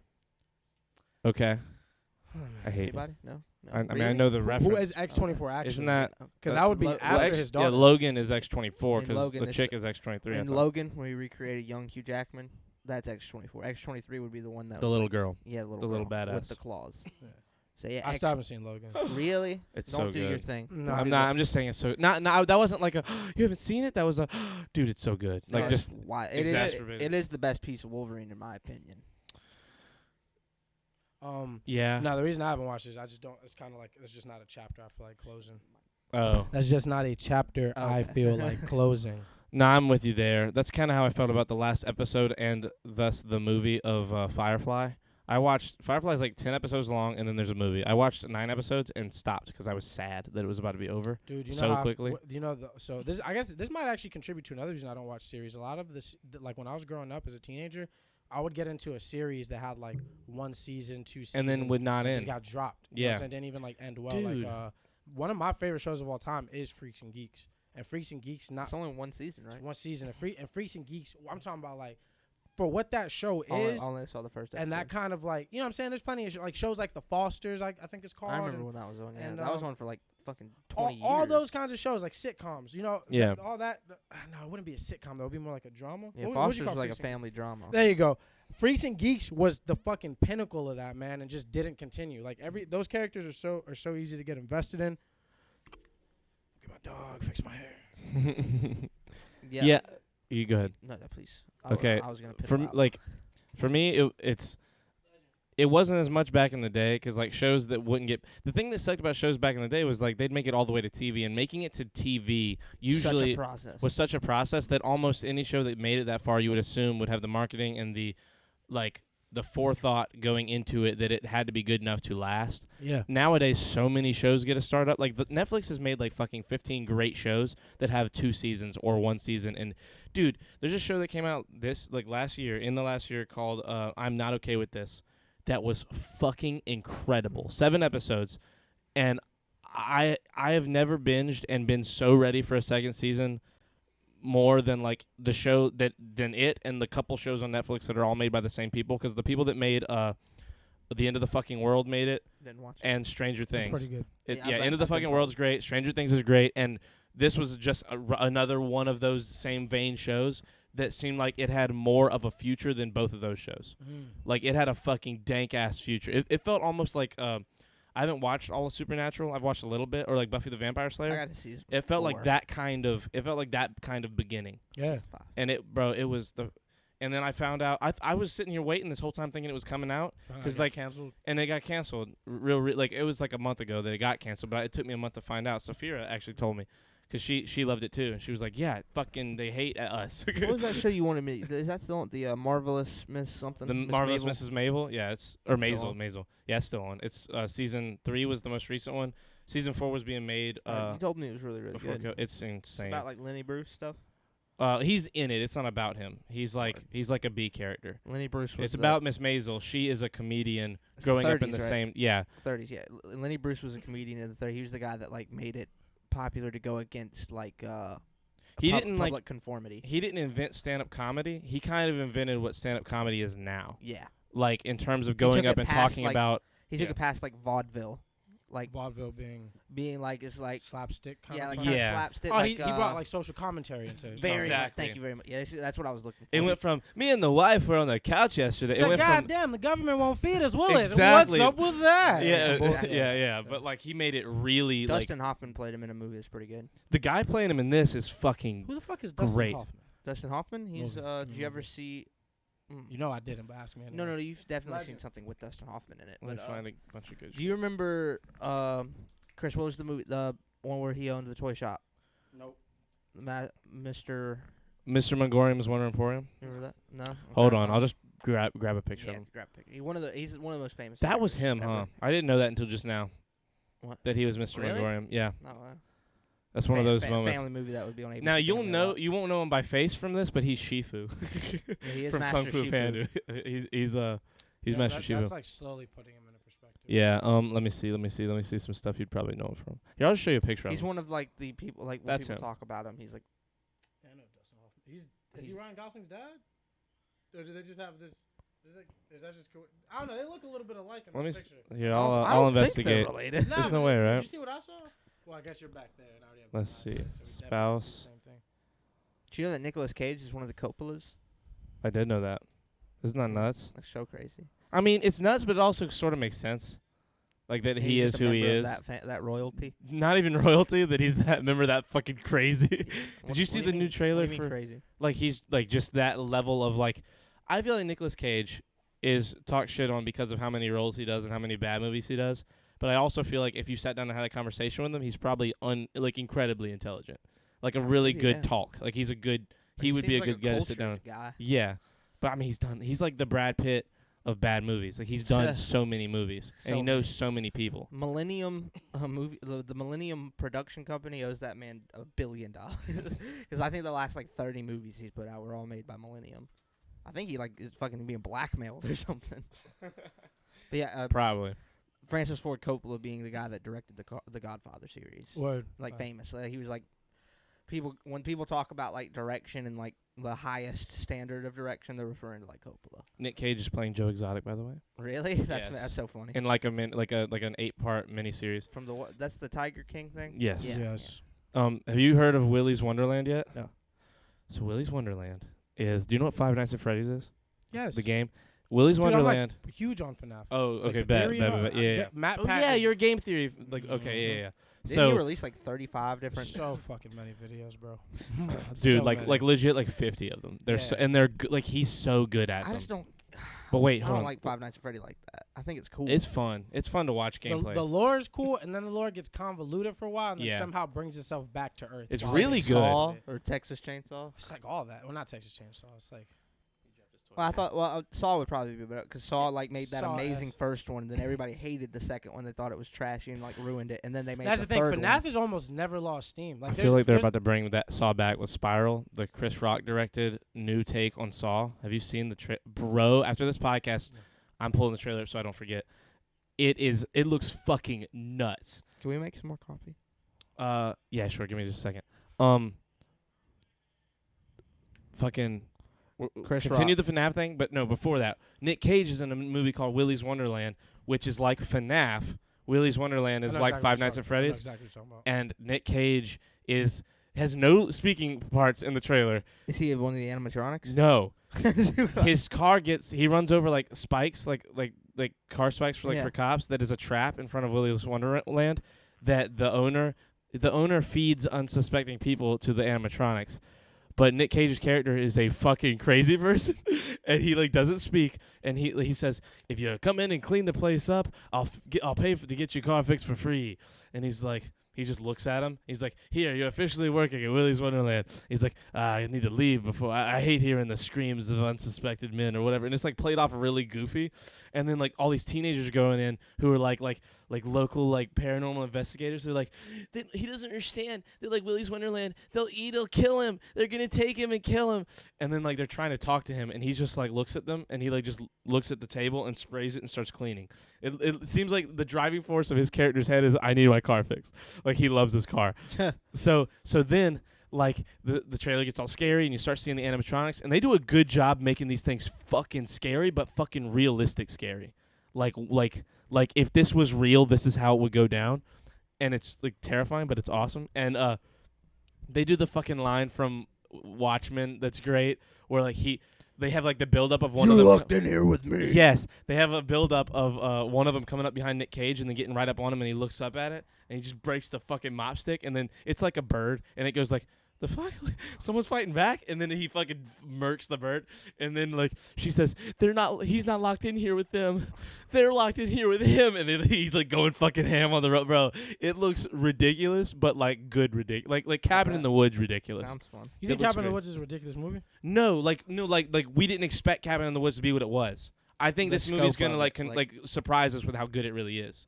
Is what I mean. I thought you meant Yeah, in terms of- 'cause- Like exceeding expectations. No, the- Exactly. No, the cool thing It's about- ridiculous in that Or sense. less exceeding them, but more subverting expectations. Yeah, That's what I was. exceeding too though, because that movie was dank. Yeah. for Cabin in sure. the Woods was But I way didn't- better than I thought it was gonna be. I didn't. Well, it's one of the few horror movies I've seen most of. Yeah. And I just liked it because it's the most original take. It's almost like, it's like you thought this was just a bunch of cliche movie, like horror movie stuff. But Yeah. that's the whole thing is that it is a bunch of Because there's cliche this horror. great ancient sacrificial ritual that we're about to fail because you guys won't fucking die, and then it ends with a hand coming out the ground. I rewatched the trailer recently, and like the Fucking trailer Gaia taking over. for nerds like me that would have watched that trailer and been like, "Wait, huh?" No. There's like 5 frames where you're like, you see through it. You don't see through it like you know what's gonna happen, but you see that this is gonna be something different. Where you're like, wait, huh? Like that doesn't make any sense. Like why? See, the What only are they reason I'm trying to confuse skeptical- us with? The only reason I'm skeptical is there's a movie coming out with Nick Cage and it's called Jiu-Jitsu. That looks fucking whack. You remember that trailer? We saw it on the same day. I told you about it. Yeah. No, we didn't see the same. No, thing. I had That already movie looks seen the terrible. trailer. Oh, No, okay. when you told You me talk I about already that seen and FNAF, and I'm gonna make cough. it. FNAF. FNAF. How it's gotten good, like after it was kind of whack. So it's not even so much that it got whack, but FNAF got really convoluted for a while because like the story was all over the place. He was writing books, and the truth is, I say Scott Cawthon Who either was writing directly. books? Scott Cawthon, the creator of the Oh, game, okay. also has like a really good selling novel series for the game. Oh, For really? the series, yeah, it's this really big thing. It's a huge lore. He's created like Chris just said alternate. it's all canon for the. Yeah, he's created like alternate timelines within his timeline. So stuff that there were things that weren't making sense, but then like it's weird. So like somebody might be a murderer in like the book, and then their character won't explicitly be a murderer in the main story, but they'll do stuff where they like calls back to like how they acted in the book. That's And what I just said isn't like factual, but that's just an example of like how it would Yeah. work. You know what I'm saying? You get ideas about who the character is based on how they performed in the book, and the book is canon in itself, but not like related to the movie. And then Matt Pat broke down the like canon. You mean the video game? Is there a FNAF movie? No, about the video game. Oh, okay. He covers the books in his videos. He does Yeah. all of it. He FNAF's covers really the cool, books but as well. yeah, it's definitely one of those things that like if you want to get into FNAF without having to scare the shit out of yourself and Just spend go to Matt hours, Pat. yeah, just watch Matt Pat's first video all the way through. And FNAF is like it's fun. It'll be a couple hours of your life, but like for people who are into like horror and stuff, it's a cool little thing to get into. And at this point, like realistically, it could be like 4 or 5 I'll be hours right back. for how many he's actually made. Oh shit. Yeah, now more than that. More. Yeah, than it's a that. lot. He's No, made it- so like, many it now, has and to they're be like at fucking least 10 hours. of like stuff. the shortest one's probably 12 or 13 minutes. Like they're Yeah. like little He has, episodes like of shows. 20-minute ones too. Yeah, So there's like times where like 3 of them are an hour, 4 or 5 of them are an hour. Bro, I got so into the games. I've never played one. That's a lie. I played one. I played it on like the iPad when it first dropped. Yeah, I was about to say I played it a minute. George and I tried to Jorge. We were gonna start a YouTube channel back when we were both still working at Learn TV. Me, him, our buddy Quentin, Creighton, and our friend Tori. And we went to his house in his basement to record episodes of. We just didn't know how to do it. Like he was like, "This is how we'll do the channel," and like he just blindly showed us Five Nights at Freddy's, and like just wanted to get gameplay out of it that way. And I don't think we understood like what we needed to be doing to make a YouTube channel. So it just like we gave up after that one day. But he got me to play it, and I didn't even know the controls. I was like, what am I supposed to do? Like he didn't help me understand anything. I didn't know how to play on a computer. Like I didn't know. I had no clue. I literally just sat there in the room hearing noises. I didn't know how to open the doors, do the flashlight, the cameras, literally anything. Yeah, no, And- it's a weird game too because it doesn't really explain itself to you. You Yeah. of figure it out as you're playing. But then, Real quick, hop right back on this, but it's to do with that phone call. Do you want to go to? Do you remember Rutledge invited us to a thing tonight? Do you want to go after this? Nah. Okay, cool. so the games, if you should watch them. You really like them if you watch like the right person play 'em. Like watch Mark play 'em. Like Markiplier, he has Yeah. really good playthroughs. But the first one is really scary and funny. The second one is fucking apparently the hardest and most ridiculous one because of how much shit there is in it. It's The third terrifying, one, too. yeah, and it's really scary. The third one's kind of whack, honestly. I don't like the third one. The fourth one is the fucking scariest, and it's 'cause not they- even because close. He's like decomposing inside that suit. That's when they bring Springtrap in. No, that's the third one. The fourth one's when he's in the bedroom, the little kid. Yeah, you're right. Bro. Yeah. That shit is fucking stupid. So in the games, you usually have cameras, and you can like shut the doors mechanically. In the fourth one, you're the in kid. a bed. You're in a bedroom, and you have a flashlight, and the flashlight looks at the two doors in the closet. And to look out the doors, you run to the doors in the dark and have to listen to know if there's something out there or not, and then open the door with the flashlight.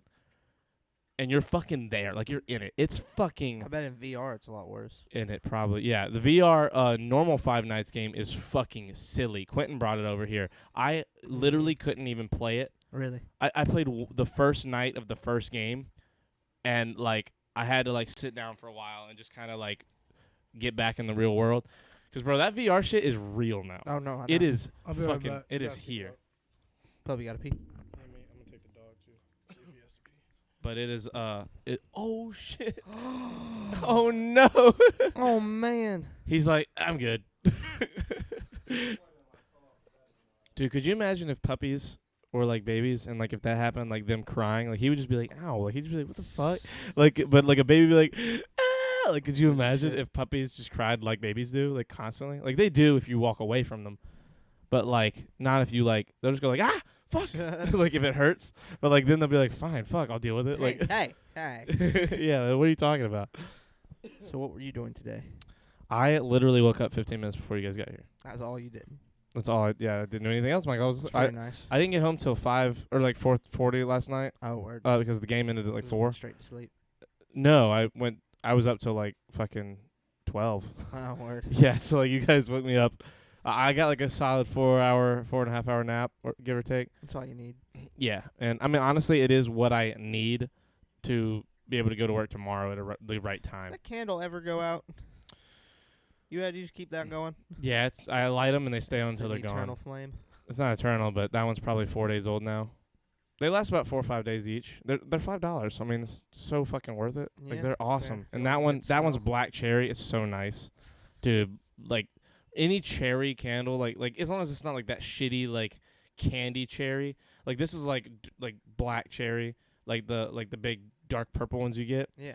And it is so nice. Up there, I got like a triple candle. It's like 3 layers of different candles. Toaster strudel or Pop Tarts? Toaster strudel. What? Nice. No one picks Pop Tarts. Yeah, they do. They're crackheads. No one picks Pop Tarts that has any taste buds for real. Yeah, they do. Toaster strudel. No, dude. No. Jackson. He doesn't count. There's no way he's for real. Are you serious? Yeah. He likes Pop Tarts over toaster strudels. A lot of people. Jack. Do, apparently, a lot of people do. That's Crazy. bananas. Crazy. Toaster strudels are. I guess the only real upside to Pop Tarts is that you can eat them raw. You don't have to cook them. I guess. Okay, you know what, you got me there. From a purely what's the word I'm trying to think of? Utilitarian Yeah. standpoint, Pop Tarts are better. But nah, fuck that. Toaster strudels are amazing. Way tastier. Dude, cherry toaster strudel? I'm more of a Like strawberry guy. yeah, cherry and strawberry are both so dang. Are you calling me a God damn it. Melanie, I'm sorry if you like Pop Tarts more than toaster strudel. Your mom likes Pop Tarts more than toaster strudel apparently, and I said Michael said, "Yeah, people do." I said, "Who? Crackheads?" And then she said that, and now I feel bad. But You also, I can't believe you like Pop Tarts more than toaster strudels. They're so much better. It's like not even close. Except for the utilitarian standpoint. I guess you know what, that's a good point. I guess for like it's like the ultimate like you can just keep it by your desk and then open a pack and like Yeah. eat. You don't gotta go toast them. You can munch on a raw tart, dude. Yeah. Thank you for wording it in a way that makes me understand.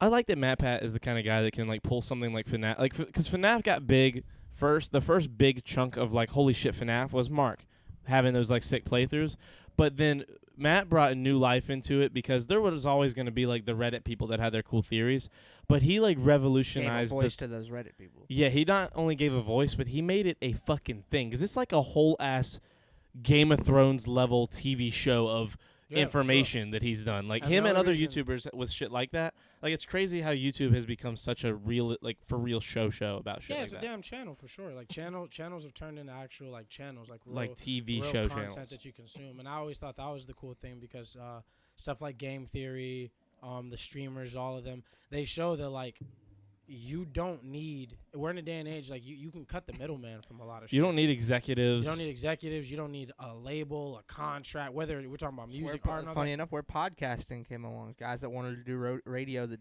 weren't interested in radio producers. Yeah, or censorship. Exactly. And Yeah. stuff like that, being able to talk about what you want to talk about and say it how you want to say it. You know what I'm saying? I definitely think that we have that benefit. I even think stuff like that is what's contributed to our generation being less inclined to just slave away at a job for 20 years because Mhm. that's what you do. You know, we're like, nah, we'll find a way. There has to be a way. We're in a day and age Excuse where me. every other day you're watching somebody find a way. It's like you know what I'm can't saying? talk about this guy because he's also represented by Viacom, and if you degenerate his sales, the company's losing money, and you're a company man. Yeah. You know what I'm saying? So I'm definitely The whole thing about radio is supposed to be free form. It's like human opinion. yeah. Yeah, like it makes me upset seeing as many radio shows that like I remember being one thing and like seeing them super change in the last 4 years. Yeah. Like specific, like because of like who's running Do them. you have one to name particularly? Well, less radio and more Jimmy Fallon. Oh yeah. Like Jimmy He specifically, became a YouTube slave. he's YouTube slave, His whole and show is just before make- that Tonight Show even was fucking whack. His show is just about making YouTube clips at this point. Yeah, I mean, Which some of them are pretty solid YouTube clips. Yeah, I love but, Jimmy like, Fallon, but yeah, I like Jimmy, but I miss Jimmy. yeah, This is yeah. not Jimmy Fallon. Yeah, This they're is like taking the- Tonight Show watered down. Dude, I've been watching Jimmy from SNL. I've been going back and watching like everything I can Listen find. to his old stand-up. Bro, I know his old stand is fucking incredible. Yeah. Bro, his old like him and Tina Fey on Update was fucking incredible. Yeah, Like really. I'm rewatching it and like looking at some of those jokes, dude. They got away with so much shit that like today would not fucking stand. Like kick them off of the air stand. Like some crazy shit. But what was it before I said the how it likens to podcasting? Your point was? I'm sorry. I couldn't tell you, man. The tone cut off. I'm sorry. Kills many of my thoughts. It's straight. I don't take it It's straight personally. up like I think it's not it's mutual. Like we all cut each other off a little bit. Definitely us more than you. I say yeah. When you say a little bit, you're talking about me. 'Cause It took particular two about that. comebacks earlier for me to remember the podcast arm part of Mike, because that was like 30 minutes before that I had been trying to say that. I don't like either, honestly. I prefer fresh Danishes. I'm gonna keep it real. I agree with your mom. Danishes are better than both. Toaster strudels are okay. Pop Tarts are ass. Danishes are where it's at. I'm just gonna stick with toaster strudel. I like a Danish, but prefer a good old toaster. I don't strudel. really like eating sweets for breakfast. That's fair. That's a strong answer. I never even thought of it as breakfast. If I'm keeping it real. So this isn't a breakfast conversation. This isn't. Yeah, this is just which one's great. Like I'll eat a toaster strudel any time of the day. Like, but nah, low key, I'm with you on like I don't like starting the day with sweet shit. It don't start you good. It like fucks you up. I don't think it's. I know because I've started so many of my days with energy drinks between like the jobs and just trying to like be Like present. coffee, I can do, but not like Say coffee Red again? Bull coffee. That's not what you said the first time. How did- You said it cool. the Like first time. coffee, Yeah, like yeah, coffee, coffee. But Got some of this cafe for you, boys. fruit. I love coffee and fruit early, like in the like to wake up, dude. Like fucking Kind of fruit, Chris.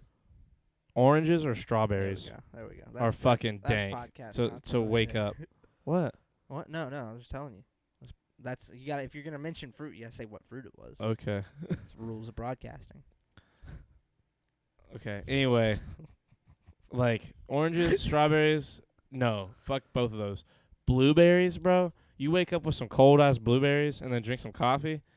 That is like it's insane how good it is. It's amazing. That's blueberries are like a natural stimulant too, so they wake you up. Coffee. Can you? Okay, I was about to say, bro, there's no way you're gonna make me get, but I was like, that's a good reason. Yeah. Legend's a good reason to get up. Yeah, for sure. I don't know. Ideally, like an ideal breakfast would be like. It sounds really like cliche, but bacon, eggs, and sausage is like that's a perfect quintessential like ready to go breakfast.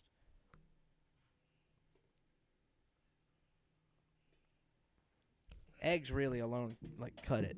Eggs are just like the superest of foods. Yeah, bro, I eat so many. Like, it's ridiculous how many. I have friends who don't believe me sometimes at how many I eat. Like, when I was going to the gym when we still lived at the house that burned down, like, if I hadn't, my routine used to be wake up at, like, 8 or 9 p.m., and then I would make 2 sirloin steaks, a pound of rice, 1 chopped up bell pepper, 3 scrambled eggs, and a crown of broccoli. And I would, like hibachi it, like stir fry it. Like, it would Not all a be tiara of broccoli. what? You heard me. I didn't hear you. It's a tiara of broccoli. It was a stupid joke. I just Okay. wanted to interrupt you. Anyway, I would make all that every night and then go to the gym and then come home and eat all of it, like that whole fucking giant meal.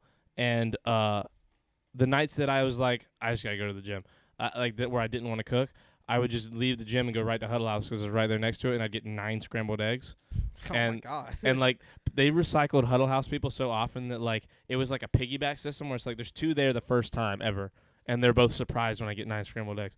And then the next time the cook is still there, but the ladies knew, so like I would surprise either one each time.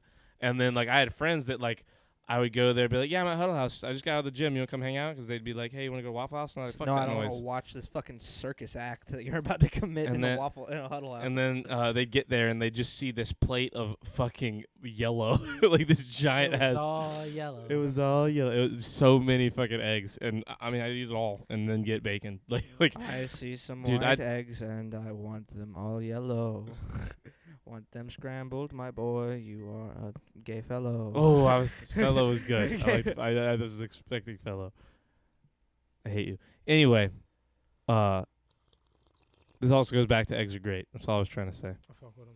You're not supposed to have too many all the time. That's bad for your cholesterol. That's not real.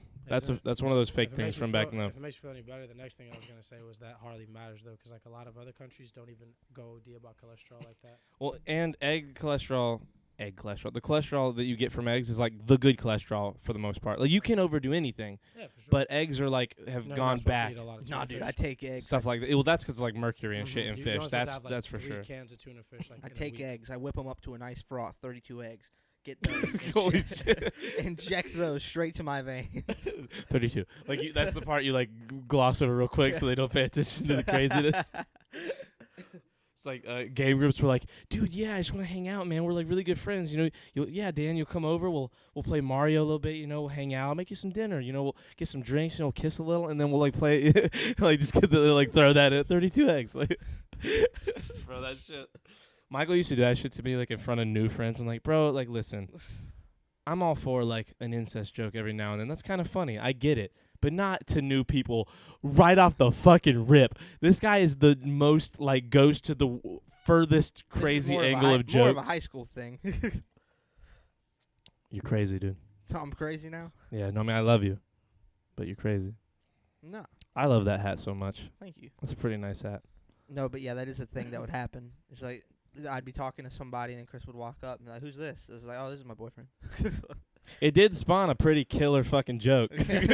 Like that shit was. I was killing with that shit Oh, yeah. in Charlotte. Damn good joke. It was Tell the great. joke. I'm not telling that whole joke. I'll butcher it right now. I haven't told it in fucking 3 years, 4 years almost. Like It's your mainstay, dude. It's your fucking flagship. I'm not gonna remember it. Okay, Like never I'll mind. remember the point. I can tell the story. I can't tell the joke. Yeah, just tell the story. Tell like the Has reference. he ever told you the story? No. God damn it. Okay. You know Broadway at the beach, at in Myrtle Beach. If you're good at Myrtle Beach. Yeah, doesn't mean I know. I'm from. Okay, New Jersey. Broadway I'm from New is- Jersey. I know Broadway's the. Have you ever been to the Upside Down House or seen it?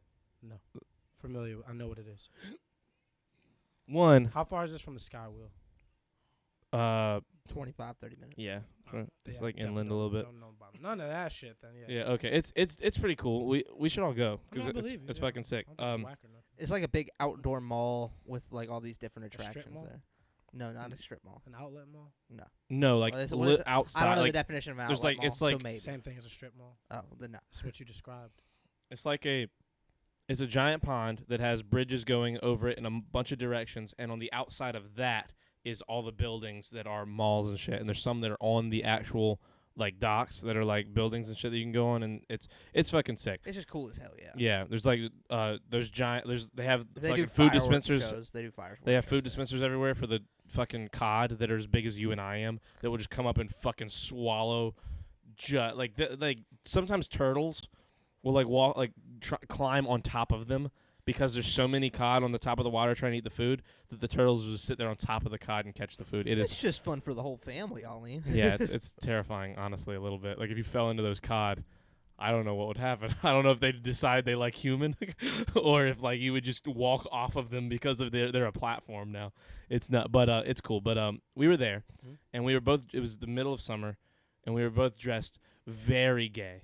We looked stereotypically super gay, the two of us. like neon tank tops and shorts. Like yeah. a rainbow tank top. Like if you wrote it these- in a show, these they'd be like, shorts. guys, this is too stereotypical gay. Yeah, like this isn't gonna run. Like people are gonna think we're like not trying hard enough to be authentically gay, and we're like we're the most authentic gay. Like it was that kind of shit. But we were walking down the boardwalk, and I had money, and Michael didn't have any money, and I wanted to ride rides, and I wasn't gonna let Michael ride any rides with me. And that was the dynamic of and I say that like I only had enough to go on the rides myself. I couldn't get him any tickets, but I wanted to go on the So fucking you had enough to get on the rides yourself? the ride I wanted. There was a ride, Okay. like yeah. Like a roller coaster What thing. about doing I the got him ride? cotton candy. Yeah, that did happen. But there was a ride that I thought was from the state fair, like just the swings, like where you get on the swing and it rises you up and you're on a swing, and that's cool. This one was scarier than the swing in retrospect. I was not prepared, but we'll get to that as part of the story. But we Again, this is like literally the week after my like graduation. Like yeah, this is right after he the graduates summer high of school. This is the summer of 2016. Yes. And so we're walking down, and I'm like, hey, man, I'm going to go on the ride. And Michael's like, can I? And I was like, no, you can't. Like, I just told him flat out. And he was very upset. He's like, you're going to get on this ride without me. Are you for real?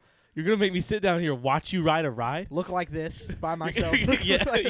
You said, you're going to go up there looking like that while I'm down here looking like this. And you're going to leave me here? You know what people are going to think? Like, it was so funny. And so I get on They the were ride. gonna think I was just too afraid to join my lover on the ride. So I get on this ride, and it takes forever to get up, to start. Like people have to sit down, they get strapped in, and go up. And the whole time, Michael is just right on the outside, just looking at me like this. And eventually, he starts going like. He starts dancing, like full ass, no music anywhere. No, there was music playing in the pavilion. It was just on like a speaker. Like Yeah, but 100 feet not away. like not the music he was dancing to though. Like it was like totally. He was like fucking. He was like this shit and like arm pointing all the way, like pointing all the way out, like doing like all kinds of shit, and just pointing at me, just maintaining eye contact, doing some crazy. I'm here looking with like this guy. looking like a fucking lunatic. So this kid sits next to me. He's like 16 years old. At the time, I'm 20. I just turned 21. I think you were 20, dude.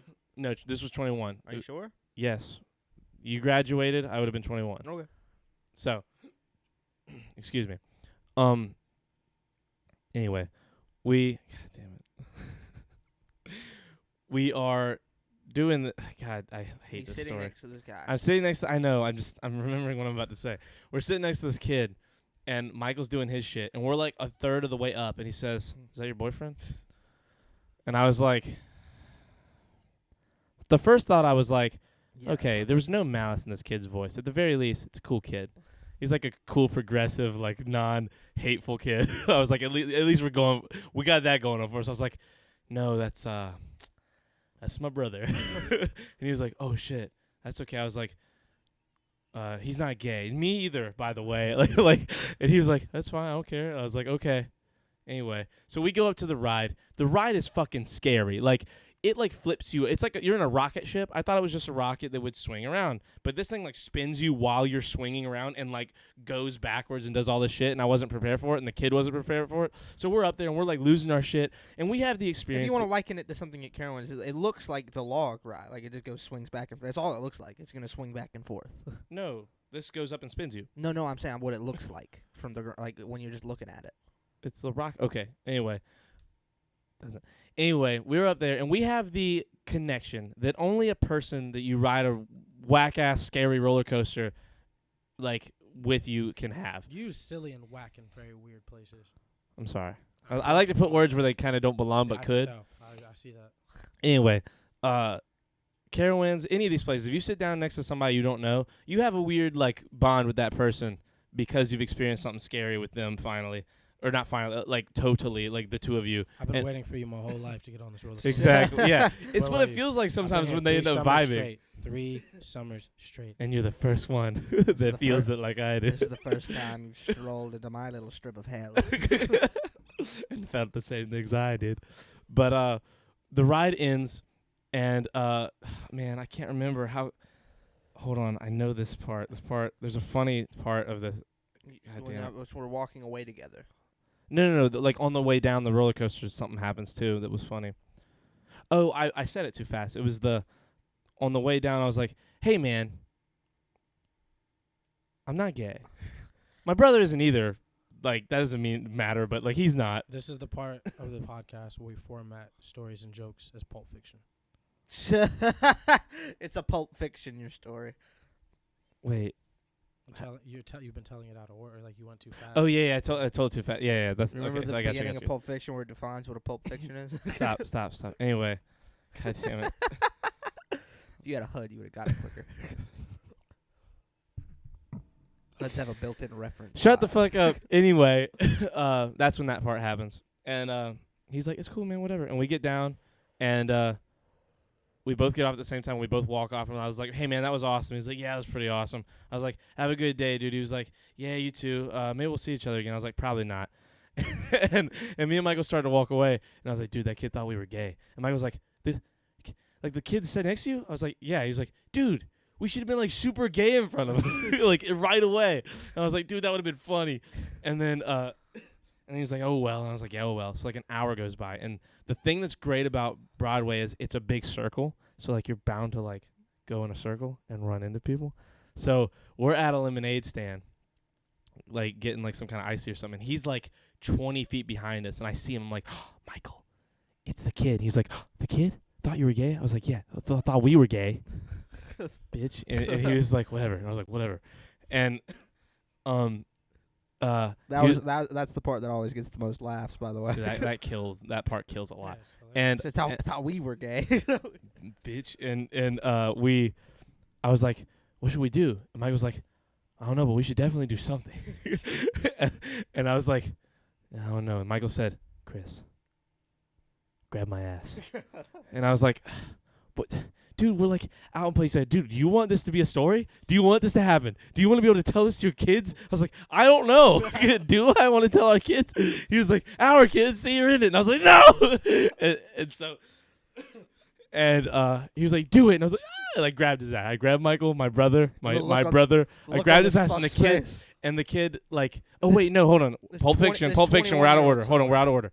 So I look over at the kid, and he sees me, and we make eye contact, and Michael says, "Do it." And then I grab Michael's ass, and the kid just like goes like he knew. He was like, "I fucking knew it." And then Michael looks over at the kid and grabs my ass. And dude, it was perfect. There was this look.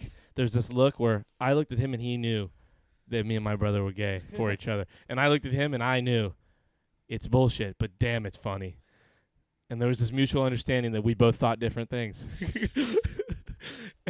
Mutual to me, not to him, obviously. Then it's not mutual. I know. That was the it didn't make any sense. You don't do good joke, awful joke. God, man, you Dog, can never we- finish strong. And again, There's a reason this he is thought you me. were- This was like a 10-minute, well thought out joke at one point yeah, for sure. that like landed really hard on everything, No, and that was- I'm definitely leaving a lot of shit out that I can't That was- remember. That was pretty funny, man. But About, I don't remember one joke I ever told on stage. Yeah, it's called alcohol poisoning.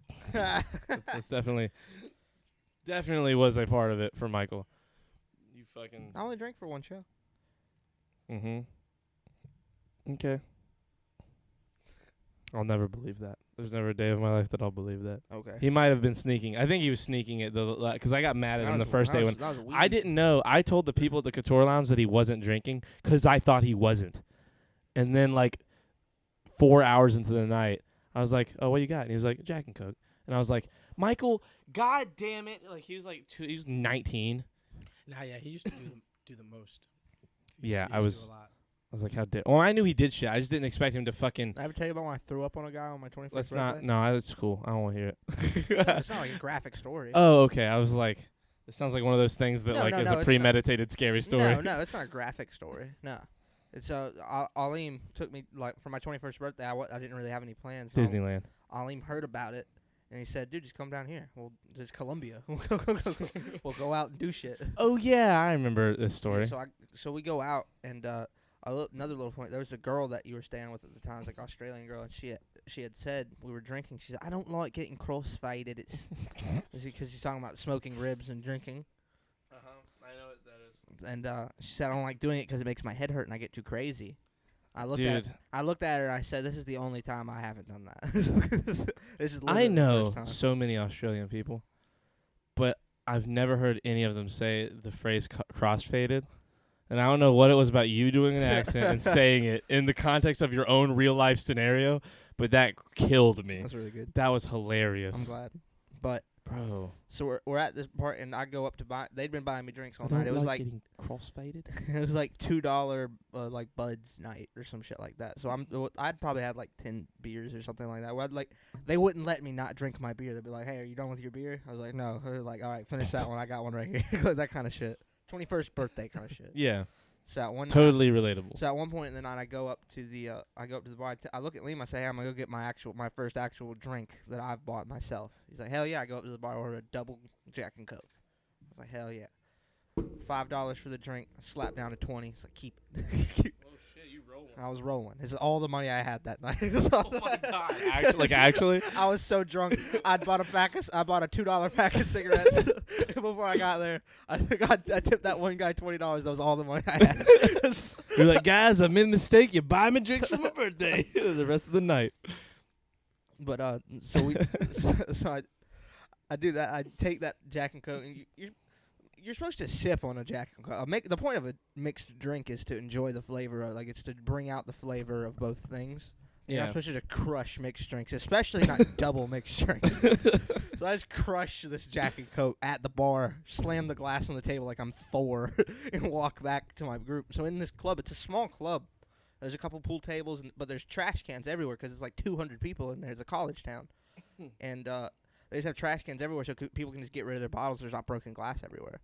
So a bunch of people are standing around this one trash can. My group happens to be as well.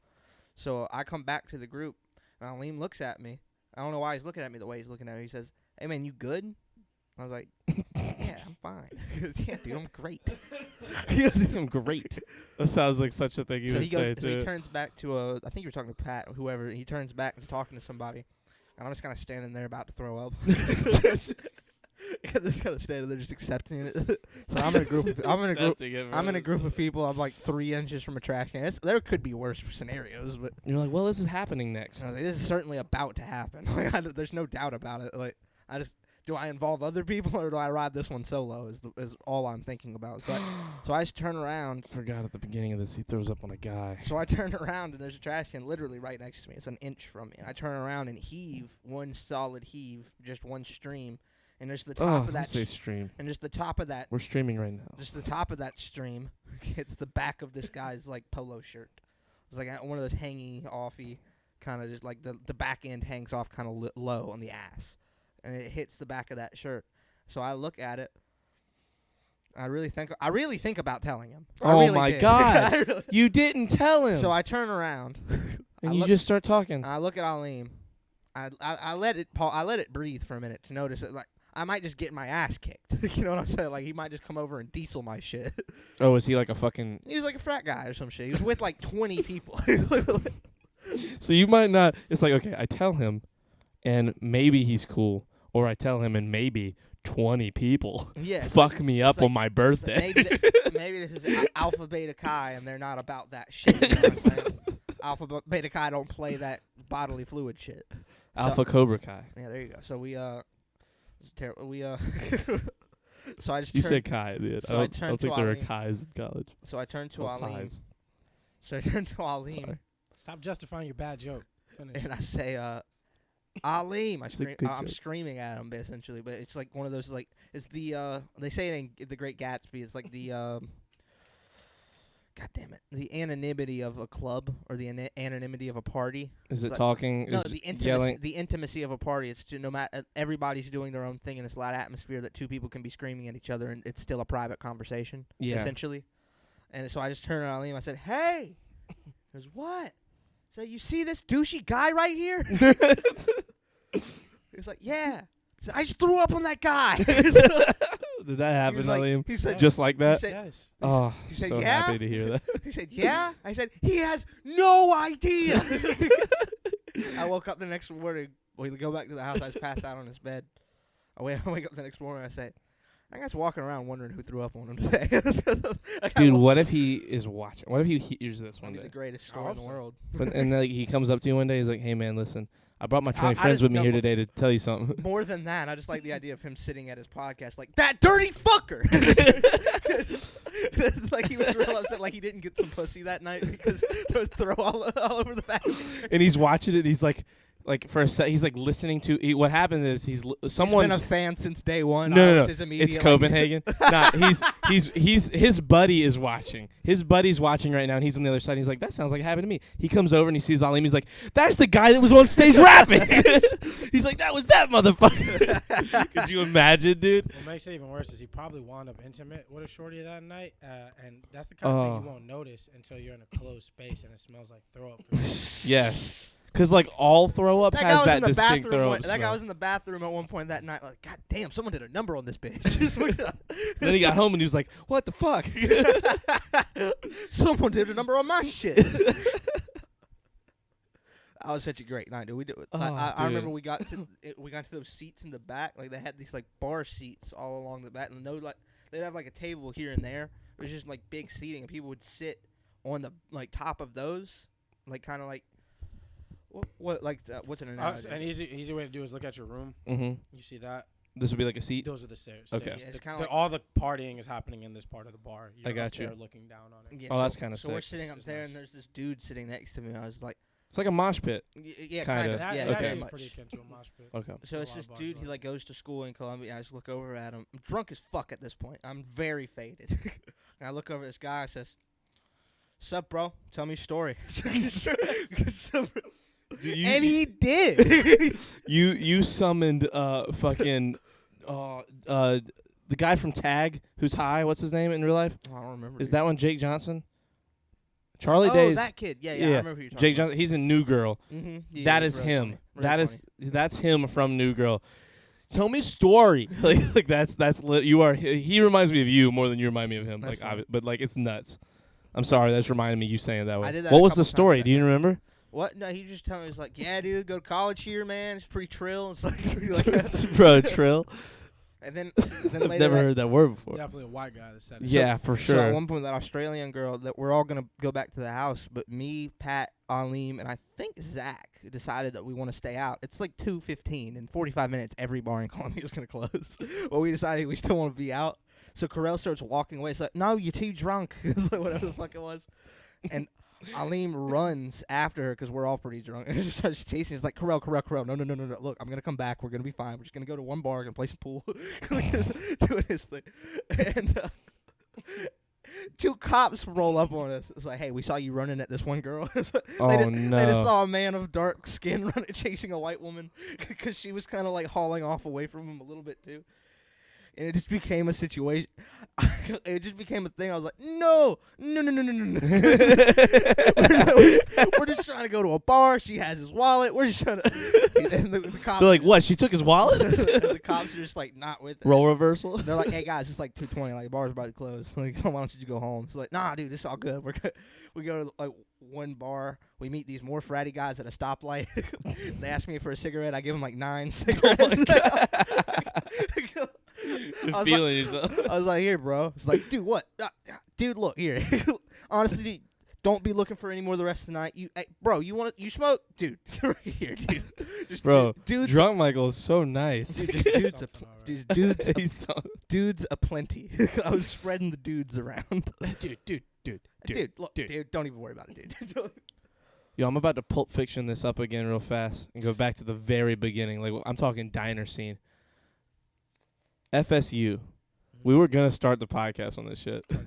because you're telling me about your line in FSU, or not line, but your what would you say, verse? Verse. Yeah, at the end. Just start over from what you were saying about why you like that line so much. Oh, it's not the line. I like the verse because it's one of the only verses Oh, I've yeah. ever made where I wasn't like I was just having fun. Like I didn't try to say anything super lyrical. I didn't try to Get just a line up myself. little bit like right up. Yeah, sorry. Just aim it. Yeah. I'm sorry. It was No, like barely it's- halfway it's green. Fine. It's fine. Make sure I project. I try to like speak a little bit. You guys are loud as shit. I know my bad.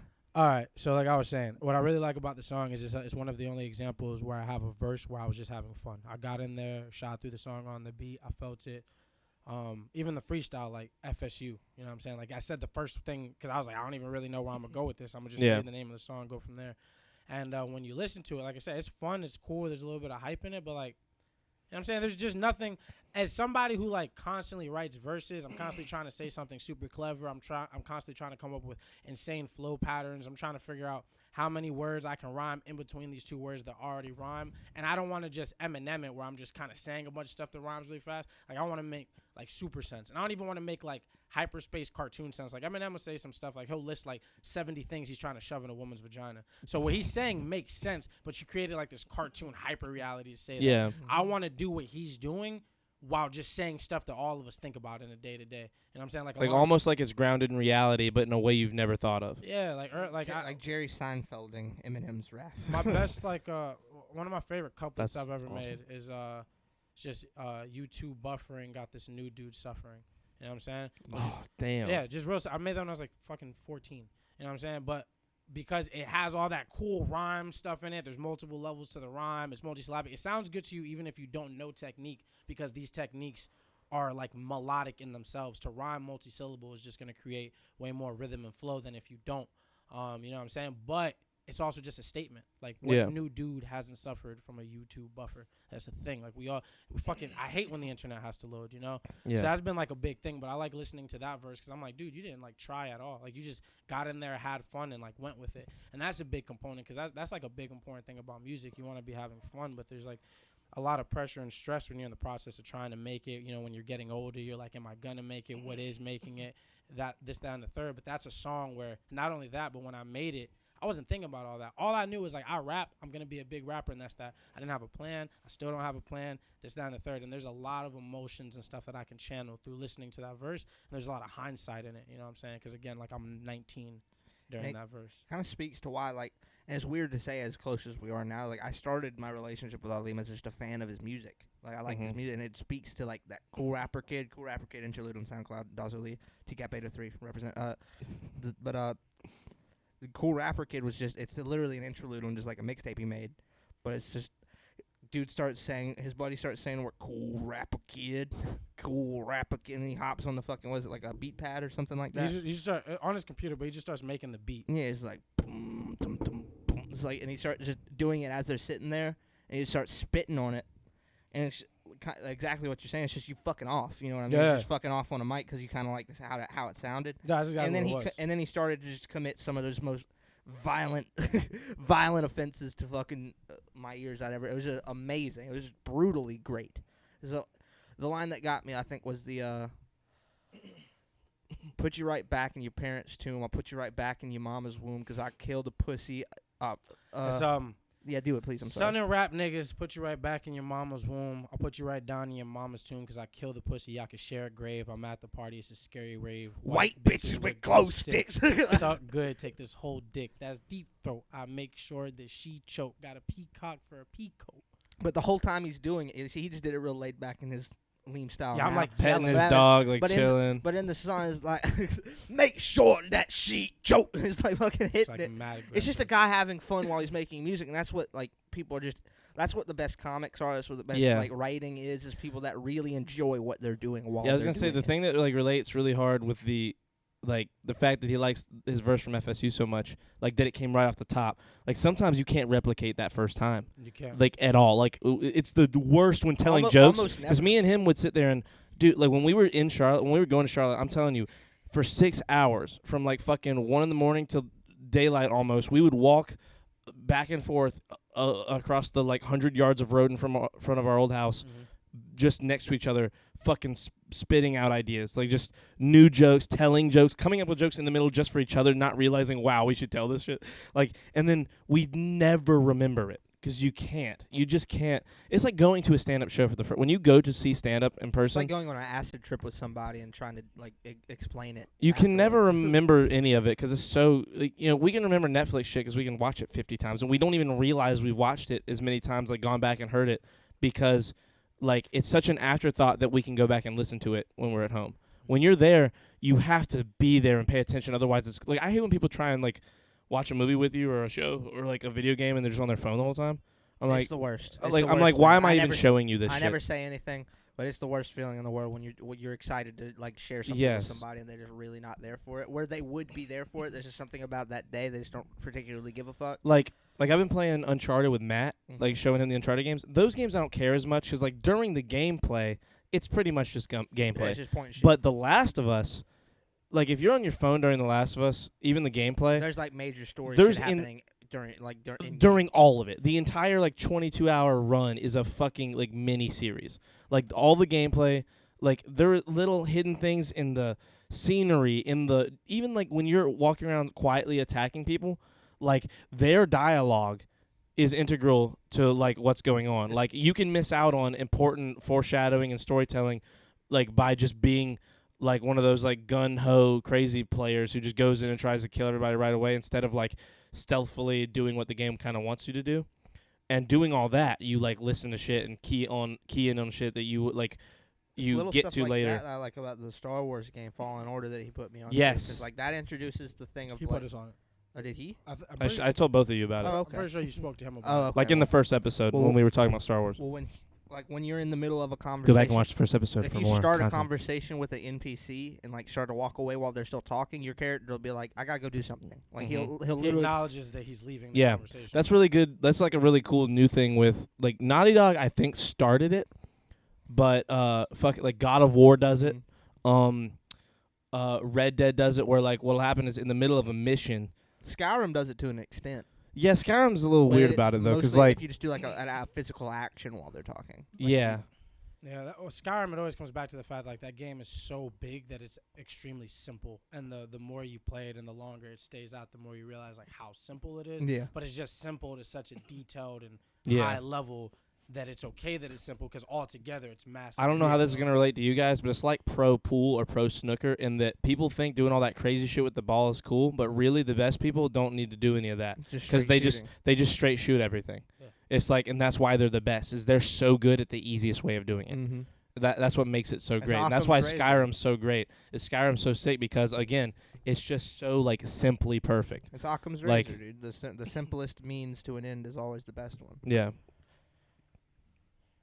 Last of Us, Uncharted 4 is really good at it because Uncharted 4 has this one giant like, it's not like open world, but it's kind of open world of a level where you're running around and like you're learning about a character and his past and like you'll like The walk order up. with which you like learn things affects the next thing. No, not really. Like, but like you drive around a lot, and while you're driving, it like takes a second to get from one place to another, and they like map it out to where he can tell like part of his story each time, and even if you like decide randomly just to get out on the road, he's like, they'll just kind of cut the conversation off, and then when you get back in, it'll be like, "Yo, so what were you saying about the pirates or whatever the fuck?" Like they'll bring That's it back pretty cool. in a cool way, and like That's they're really they've at one point I just like would randomly stop it a bunch of different times to see how many versions It's a great they voice splice actor. together. It's a great Bro, voice they're actor. both such good voice Who's actors. your favorite voice actor that you know of? Like I know you're not like big Oh, into the, it, but the you're. guy that voices Spike from Cowboy Bebop. I don't know it. I haven't seen that either. I've heard only pretty cool, amazing though. things. I can't. I'm trying to Is think. he in anything else? I'm trying to think of another thing his voice. I like is. Troy Baker and Nolan North a lot, but that's me being a Naughty Dog nerd. Word. Yeah, 'cause they're just both so good at so many different voices. Yeah. And now motion capture. Word. 'Cause like Troy is Joel from The Last of Us, but he's also a pretty big character in Uncharted 4, and then vice versa.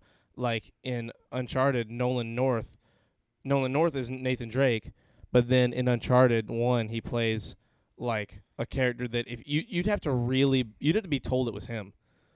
'Cause like you're like, "Wait, what? That's him?" We played the first one, right? You and me? Yeah, he's David. From The Last of Us? Yeah. Yeah. He's I know, David I in the know. first. Yeah, I thought I would have told you that. Yeah, we've been all over Never that. seen Samurai Champloo, have you? Mm-mm. Give me a second. What's I can't believe I'm blanking on this. You will know. You'll say it as soon as I. Oh shit! This is cool. I didn't know this. All right, so in Naruto Shippuden, Yeah. he's the voice actor for Orochimaru. Oh But if really? you listen to him as the voice No, he's actor, amazing. Excuse me. Yeah, but if you listen to him as the voice actor for Orochimaru and then hear him as Spike Spiegel and Cowboy Bebop, his range is like disgusting. Yeah, crazy. that's like the Nolan His name, North is, thing. his name is Steve Bloom. Steve Bloom is one of the best voice actors. Oh, I ever. know that. I know that name. I was just looking at him 'cause he's in something I was watching. Yeah, he's Amazing. he's a big part of the reason I think anime like stuck so hard in the '90s in the States because he gave 'cause Him the and problem with a Sean lot fucking Schemmel. yeah, hell yeah. A big issue with a lot of English Sean Schemmel's the dubbings. voice of Goku, Chris. hmm I know Sean Schemmel. A I lot remember the commercials. And King Kai. A lot of the big issues that you find in English dubs of anime is that like we just don't give us the proper expression to how the characters talk. We don't give them the same amount of life, and of course there's a disconnect when you hear it in Japanese because Oh, Yeah. they're speaking a whole My different God. language. Who does he play that you know? he has 783 acting credits. Yeah, no, he's a he, Those he's vo- been- I know. It's just he's sometimes been active since like 90. Prolific. that's the crazy. That's not a lot of time, is what I 92, mean. Yeah, from 92 to now. Like look at like Michael Caine has like 100 acting credits, Bro, and he's been acting since he was like he's 20, not too- Oh, here we go. Ready? This is weird. He and like 105 or something. this a is- lot. Never mind, that's not gonna help. A favorite. He's in voice actor Kipo. of- He's in your shit that you Hell love. Yeah. Favorite voice actor is always going to be John DiMaggio just 'cause he's amazing. But Zuko. no, Who am I that's thinking of? Donnie Bosco. Is that? Okay, that's But, the O at the end. Who's John DiMaggio again? He's a Bender, Jake the Dog. Oh, okay. Played Joker and Batman Under the Red Hood. He is in The Last of Us Part 2. That's why I know his name. He's Vilgax in Ben 10. Oh, word. Yeah, no, he's- that Additional guy- He's also voices. Heat Blast. He's also Ghost Freak. If we're gonna talk about just range, it's hard to say. Oh, he's Zeb in Star Wars Rebels too. Steve Bloom. That's where I Bro, looked him he- up recently. He cannot be stopped, bro. Bro, he the seems range. pretty fucking he dope. Is, like he has to be a top 10 of all time voice actor, bro. For Just sure. I mean, I knew his name. longevity alone, bro. Since Mark, 92. Mark Hamill would have to be in that. Oh, I'm tripping. Yeah, Mark Hamill is as far as my top 5 so far. I'm thinking out loud. Steve Bloom, Mark Hamill for sure. Just that you could do anything, but My just list would just be Joker very animated narrow. Series alone. Well, that's what I can't put Mark Hamill for most versatile because most of the What's characters. best?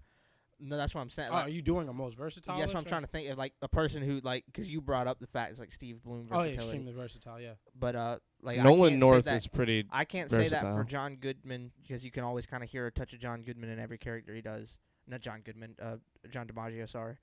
And I can't. He's not the voice actor. You can always find Shake some. the You Dog, can always find a Bender. touch of John Goodman in all of John Goodman's work too, though. Bender, Jake the Dog. You always kind of know it's him. The funny enough, the like one John Goodman thing I never I keep saying it. John DiMaggio thing I never heard throughout the entire thing. And I was a big fan of the show. It's an Adventure Time. He's the voice of every Banana Guard. I also this might be a stretch, but he's not the voice of Food Dog in American Yeah. Dragon. Fuck Yeah, he is. yeah, nah, yeah, he's top 5. What do I Yeah, say? that- Bow Wolf. Uh-huh. It's Bow Wow. Yeah, You sure it's not Buck. Bark? Yeah, no, he's amazing. He made a great documentary on Netflix about voice acting. Dude, that show was slept on too. Yeah, big time. American Dragon Jake Long. Great show. But that shit was dang. That Yeah. chick with the tattoo, she was awesome. I need to Hell yeah. refinish. I don't remember finishing that show. Like, did it have a definitive end? But I can say no, I think it did. It's only 2 seasons, right? I think it's 3. That's the 'cause crazy they shit, did the right? first 2 season. seasons felt like so much back Because then. they did I think they did the first 2 seasons in the first original traditional art style. style for traditional animation, and then they switched to that new like skinny version of him because he was originally like a big buff dragon, and then he became like a skinny, more traditionally Chinese dragon.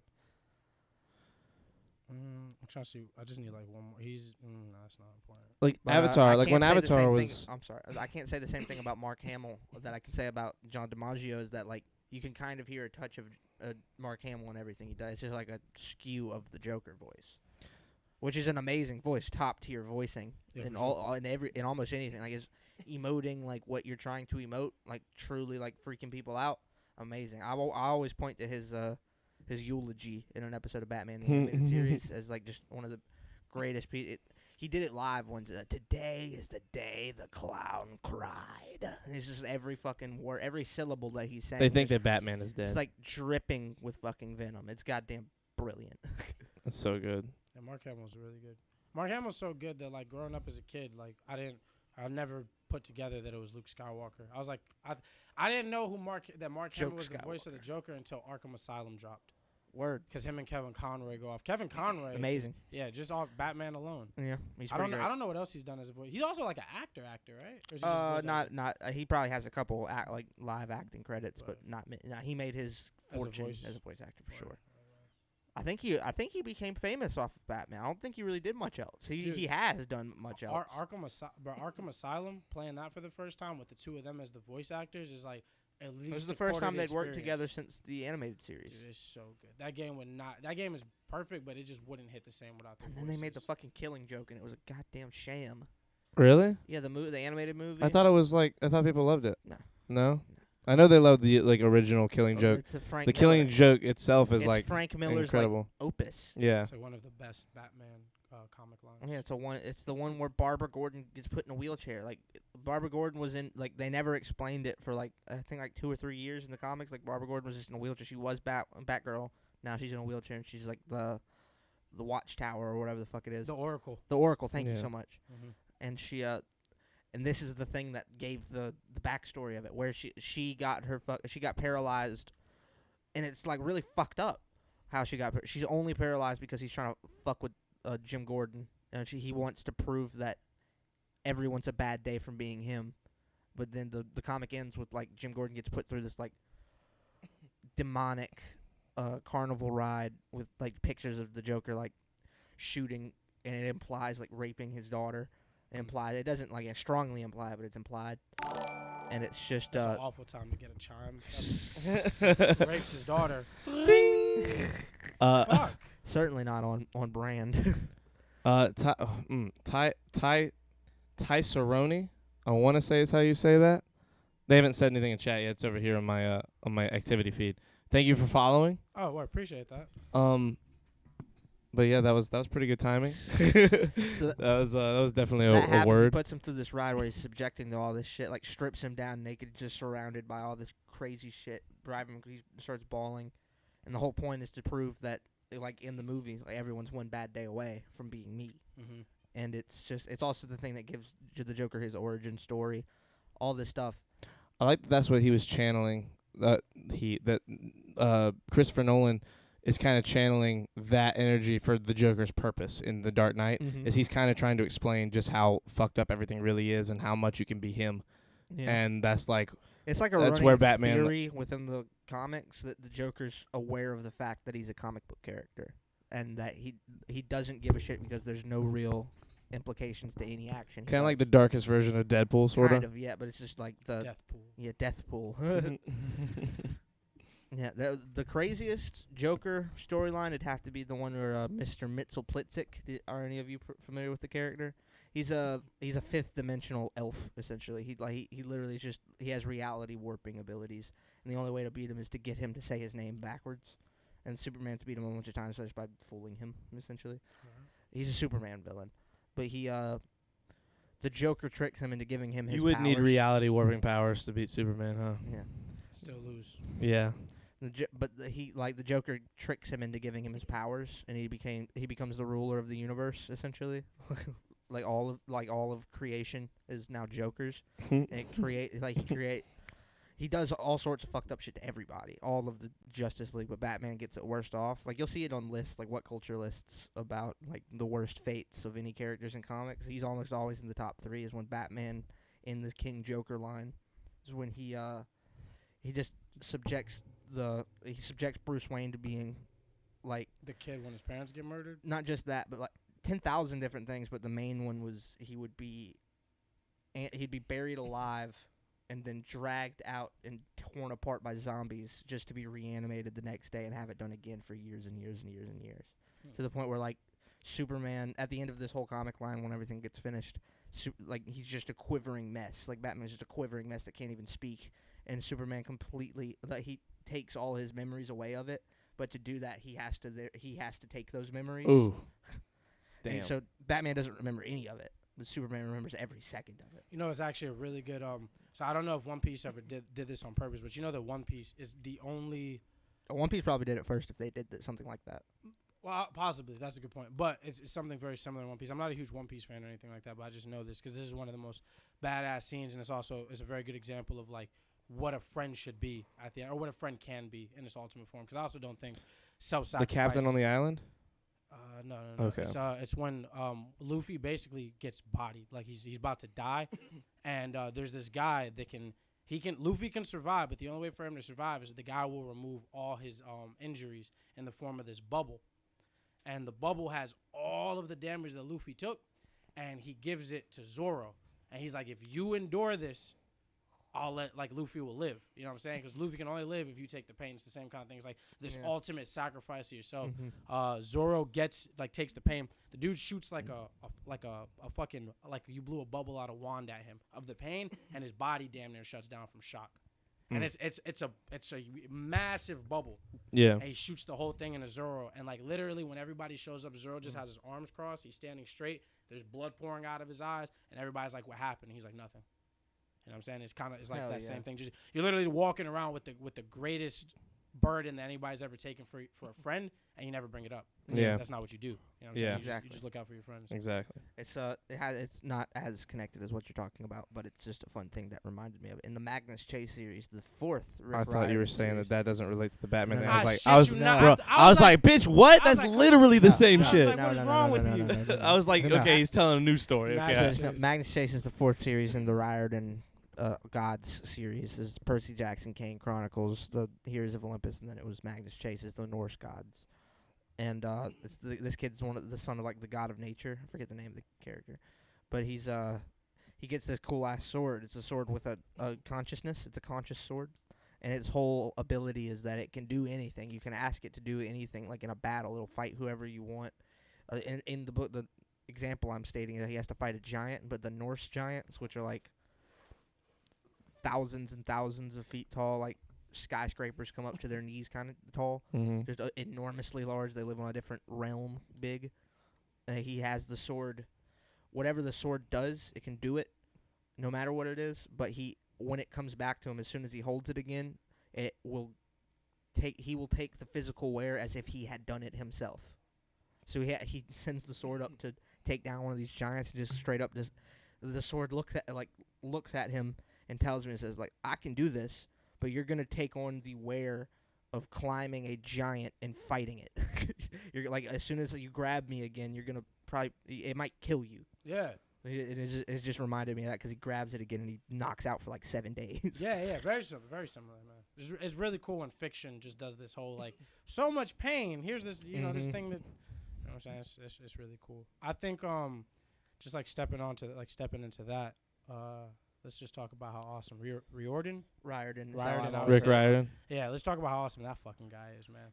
And let's talk about how Disney Plus is about to give all the proper credit that Percy Jackson always Hell deserved. yeah. I've always 100% stood on, if Percy Jackson didn't get fucked into some post-middle school, like, slightly romance comedy film for, I guess, 17-year-olds. Like, I don't know why the young adult crowd got catered to over the kids, because the kids would have grew up with it. If they would have done Percy Jackson, They would have Harry Pottered that if shit. they would have Harry Potter, bro, the 5th book, that fucking fight in New York with fucking dragons wrapped around Empire Chris State never Buildings read type past the I 4th one. never even read the first book. Dude, he did. and literally, I read the first book in school. Like, I read it. I no, bro, kept up with it enough to read It's the coolest, class. like, because, Greek mythology is Greek mythology, but Yeah. it's the coolest application of Greek mythology. Like, I think Percy Jackson is on par with God of War. Like the it- new age God of War, like the new. just God of War is a Okay, I franchise. God gotcha. of War is a very The great myth- example. I the mythos love of what God they've of done War. with the Norse mythology, like yeah. in and how integrating. it's still related to Yes, his how it's all original- connected. There's realms and stuff. Bro, too. the first tattoo I'm getting is gonna be like an Imfam tattoo that is interlaced with the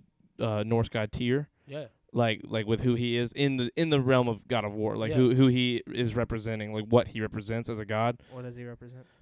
So, one of the cool big moments that's awesome, like I'm Last sorry, of Us. Real quick. Remember what you're saying. Finish Okay. what you were saying. Yeah, my bad. I forgot. You're saying Rick was going to Rick Riordan and talking about Percy Basically Jackson. just, man, Disney Plus is about to. The fifth Percy Jackson book as a 2-part movie like Deathly Hallows. As much as I love Harry Ooh. Potter, bro, it just not even. It would like if they did it right, it would fucking be yeah, better. Whoever, like, I know there's somebody who want to analyze plot, literature, this, that. I personally think Riordan's a better writer anyway. Mhm. But at the end of the fucking day, bro, what that battle is, shits all over the Battle of Hogwarts, bro. Because Battle of Hogwarts is really cool, and they're both large scale fights. There's but you're only so talking far you can go with wands and wizarding that like can be super entertaining and that they Don't can get me do and started. like. Don't get me started on Deathly Hallows 2, dude. Don't get me started. Okay, I'm sorry. Well, how much you liked it? No. How Oh, much you don't like how it? much you wanted it to be better because No, the book was better? No, it's how they kill Voldemort. Oh, is that Oh. bullshit? The whole point of Voldemort's death in the books is that, and it's like written this way, is that he's killed and he crumples to the ground a dead man. Oh, a And dead human. He's a dead man. He's nothing more than a man. That's all he ever was. He was just an evil, evil man. And in the movies, he just gets turned to ash like he's some fictional monster, and like that was all he ever was. It's like, no, it takes away like all of like the The meaning grand behind that scaling of that the he isn't a fucking god or he's he not a isn't. monster. He's Yeah. just an evil person. Like Yeah. like as much as anybody, like the he who must not be named thing. Like it kind of gets glossed over in some of the book, and it called back to again. It's just like people say that out of pure fear that like just saying his name will occur, like cause him to come. Like Yeah. it will attract him just by saying his name. That's how scared of him. When McGonagall says it anyway, Mm-hmm. is one of my favorite lines in the whole. Oh no! And if you might as well say it. in Deathly His Hallows name is Part 1. Voldemort. In Deathly Hallows Part 1, there's a great scene where I don't know if you remember this when Snape and McGonagall kind of go back and forth. Like he pulls out his. McGonagall's the woman, right? Yeah. That turns into a cat. Gryffindor, the leader of Yeah, Gryffindor. She's the the- shorty She's the number 2 of the Hogwarts. to Dumbledore. Yeah. Yeah, I remember her. She Is there's it a number 2 or are No, the it's- 3 aren't the or the 4 teachers like the headmasters of each class aren't they all kind of a number 2? Like it's him and then like 4 branches like Gryffindor, Slytherin. She is the one like if there's one Okay. right under him, it's McGonagall. Okay, I got you. And then the other ones are just other heads of houses. Okay, I got you. I got Like you. if he were to go, she would be appointed headmistress. Is the point? It's like if it's Okay. a hierarchy. But that's not what happened. That isn't what happened. He did go. And Snape became headmaster. Yeah, no, because of some bullshit. But my point Okay. is- no, it's If because- things were proper, no, it's if 'cause things went the way they were Because supposed to. Voldemort believed he was on his side, and Voldemort arranged that. That was the whole thing. Okay, I understand. But the God damn it, Chris.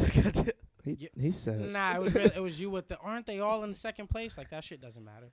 No, it's there's a scene in it where Snape pulls out his wand. It's after he's become the headmaster. Everything's kind of fucky, and nobody likes it.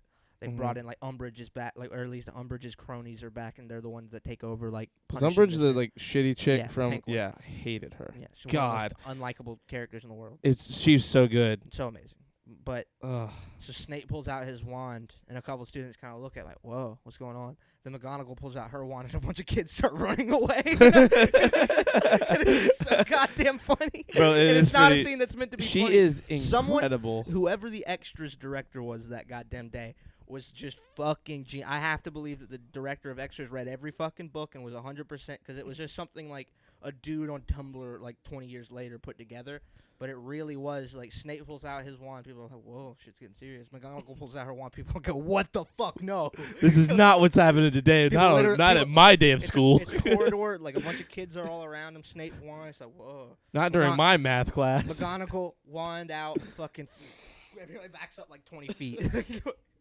Which movie is I that? think it's part 1 of the. I almost said Deathly which Hallows. episode is I that? think it's Deathly Hallows Part 1. Is that when they're like when she can like Yeah, it is Deathly Hallows Part when 1. she confronts him? Mm-hmm. It's because when he jumps out the window? in Deathly Hallows, Because that's the second one. in Deathly Hallows Part 1, he is. It's right on the heels of Half-Blood Prince, where Snape has revealed he was the Half-Blood Prince the whole time that Harry Potter had been reading out of that textbook written by the Half-Blood Prince, and that Snape, feigning he is on the side of Voldemort, kills Dumbledore, which was always the plan. He had to be the one that killed Dumbledore and took possession of the Elder Wand, so that all this shit could happen. It was a long game, essentially. Like, he had to die by but Snape's hand, and Snape had to look guilty in the eye. He had to be the one to kill Dumbledore to prove to Voldemort he wasn't a double agent. Mm-hmm.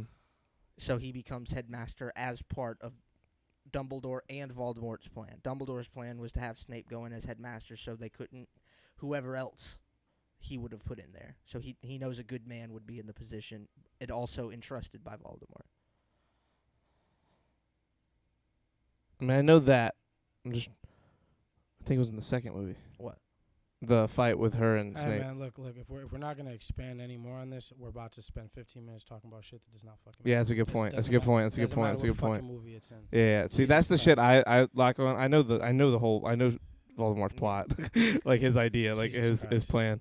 I don't know why I was just letting you say Yeah, that while I but was remembering to your which movie greater it was which point, one. I do also agree that Percy Jackson just has not even that it's better source material, just has More appeal. it It's would more cr- applicable. More no, movie no, no, appeal. No, that's what I was getting at. Yeah, It's more, applicable cinematically. yeah, thank you. You have much more grand scale shit you can do with Yeah, God. plus You have more like Avengers level shit you That's can exactly do. what it is. Everything you saw in Avengers, bro, that shit would have paled in comparison to what Percy Jackson. You was can't supposed do to that be with Wizarding around World. the No. same year.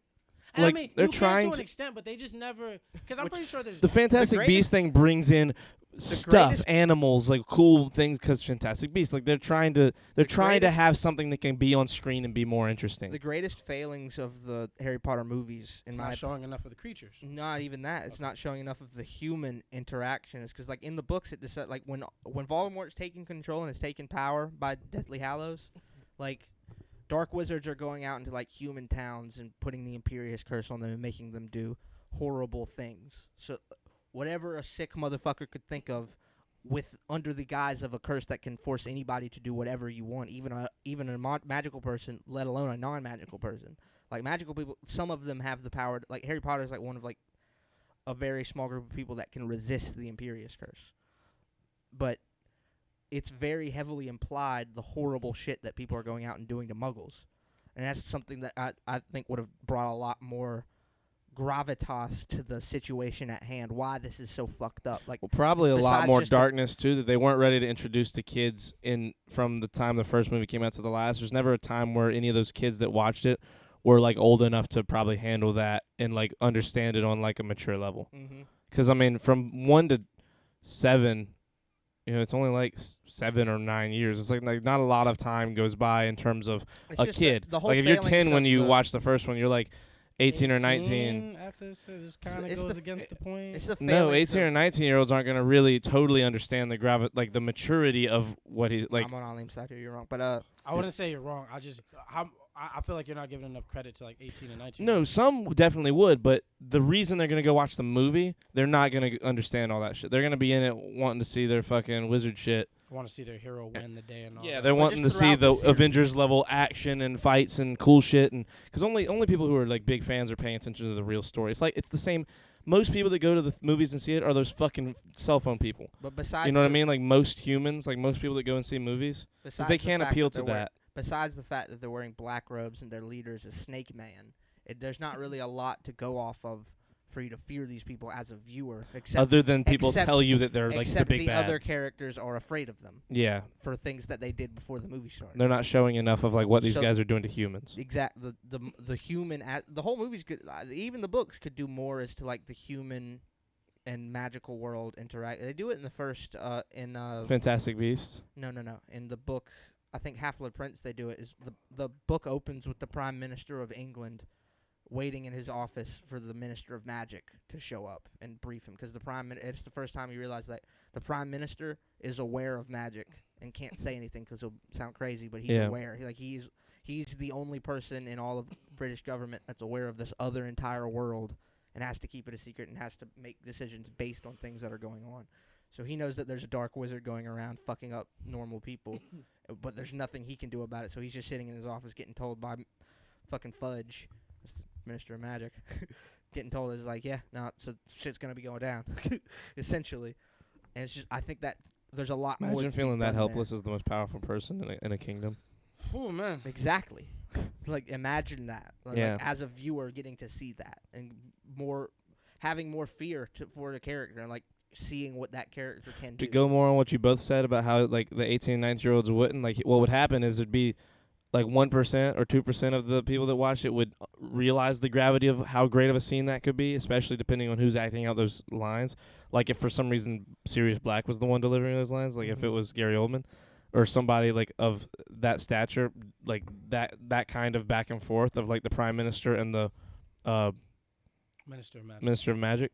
Yeah, if like- the movie just opens on like a normal family having dinner and then busted on by a bunch of dark wizards and shit just starts going haywire and then it But both camera of pulls those. back and you see a whole block where this is just shines Yeah. of light through windows. Exactly. Like just it could be a 30-second intro to a movie And then cuts to that minister meeting. and it and just then shows you all the implications of It would be this one of those guy has things. taken over. It would be those clips to Twitter, like, man, this scene hits way harder now that I understand. It would be that kind of thing that like kids our age now, who've had a few years to understand, like real life, for Yeah. lack of a better word, like would understand when scenes like that hit harder. Because like going back and watching And, like to bring it Forrest back to Gump. the Percy Jackson thing, Percy Jackson does that well because their whole thing is that they're walking through a world that doesn't know what they are.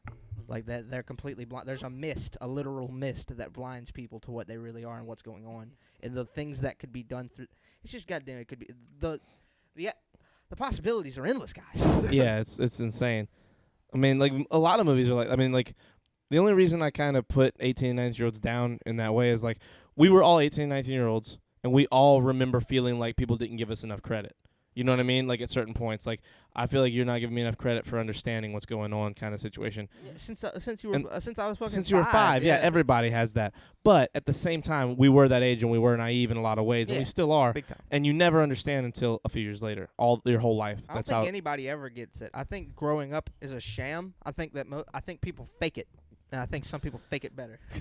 Sure. I think we're all kind of just freaking the fuck out here.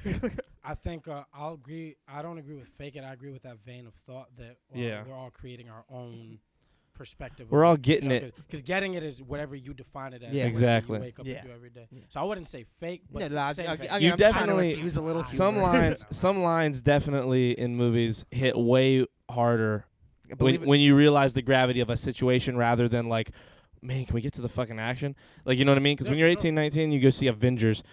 You're not caring about the scene Oh, where even, Cap and Tony are like talking shit to each other in the room. Like, you don't understand how one, the older you get, Chris the more Evans and Robert Downey gravity you Jr. need to do another movie together that isn't Avengers, where it's like super serious. Because those two, the scene in Civil War when he's using the pins that FDR uses trying to get Cap to sign it, and the scene in Endgame where Tony's like fucking skinny and shit, like take them out of those two movies and put them in another movie as a different situation.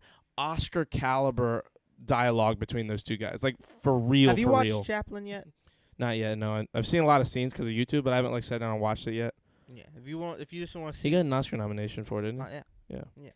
Yeah, I mean, I understand that he's amazing. As far as I love Robert Downey biopics Jr. go up there, with me, it's Theory of Everything, Ray, and that. Not in an order. Just like as far as a person portraying another person. Best of all time is gonna be Theory of Everything. Like Really? Yeah.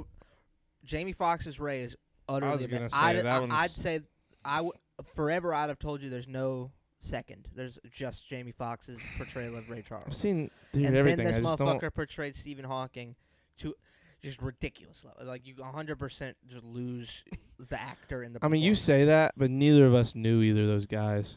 I'm not talking about how much he's seen. I'm saying how much the actor himself loses himself. Like, is Jamie Foxx? There are pieces in there like where you're just like, I see Jamie Foxx up here portraying Ray Charles. Whereas when I'm Like watching whenever they Theory go of back in Everything- time and he can see again and he's talking to his mom. so when I'm watching Theory, The of like Everything, fake part of the movie. when I'm watching Theory of Everything, I can quite seriously just get lost in this guy portraying Stephen Hawking. Like Yeah. I am watching Stephen Hawking on screen right now, like that.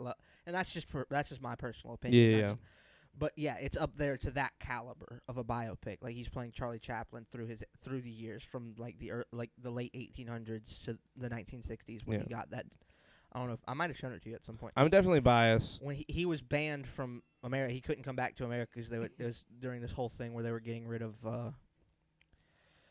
It's hard to describe. It's a long movie, but he gets banned from America. So if he comes back, he'll get sent to prison or deported or whatever. Yeah, so he just never be able stays. he stays in Italy until his 70s, and he comes back in the 70s to Hey, accept Black King. an honorary Oscar, and he got a 12-minute standing ovation. Like, he comes out after they play a reel of his films, his achievements in film.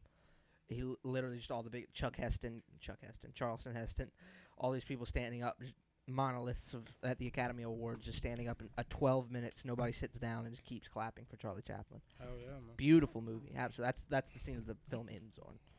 Beautiful movie, absolutely. And if you want to see if you want to see Robert Downey at his best as far as acting, Iron Man pretty 3. goddamn good. Oh, Chaplin. Sorry, my bad. Yeah, you got it. That movie slept on, though. Iron Man 3 is better than you talk remember. about acting, Iron Man 3, his acting in Iron Man 3 as a man going through PTSD His acting in it's all sublime. of the movies is really good. Yeah, it's the plot around Iron Man 3 that's the problem. Honestly, not really. Yeah, no. If you go back, it would have been a great Iron Man 2. It would have been a really See, that's where I it liked sucks Iron Man that's 2. the last Iron Man I movie, enjoy- the last of his trilogy. I enjoyed Iron Man 2. I never understood all the hate for Iron Man 2. I don't understand the hate behind it. I understand the disappointment behind it. I don't like how they kind of shelf Mickey Rourke's Whiplash and kind of bring Justin Hammer to the front of what is really the Yeah, bad me guy. either. Yeah, Justin Hammer, Sam Rockwell should have been anyone else in the MCU. He would have been so great as any character, they or wasted even Sam Justin Hammer if they brought him back. They wasted Sam Rockwell. for They sure. wasted both of them because Mickey Rourke's a I- fucking Nah, incredibly good actor and could if you give Whiplash a little more story and a little more Justin Hammer dialogue. was just he was what he was. I don't think there was much else to do with it.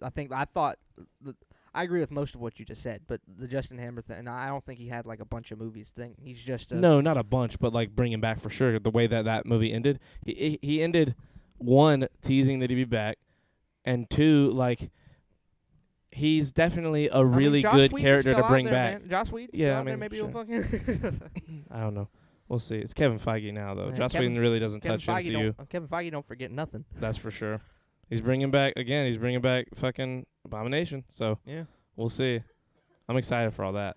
Damn, dude, I'm so excited for the new phase. I'm just excited for all MCU future shit I right think now. what's wild is how insane it is that Phase 3 ends and partially starts right before a pandemic. So you're almost, in a very small way, you're almost left very similar to how Infinity War goes The in blip. Endgame. Yes. The entire world is completely different than you knew Dude, it. could you imagine if this happened after Infinity War and we were waiting for Endgame still?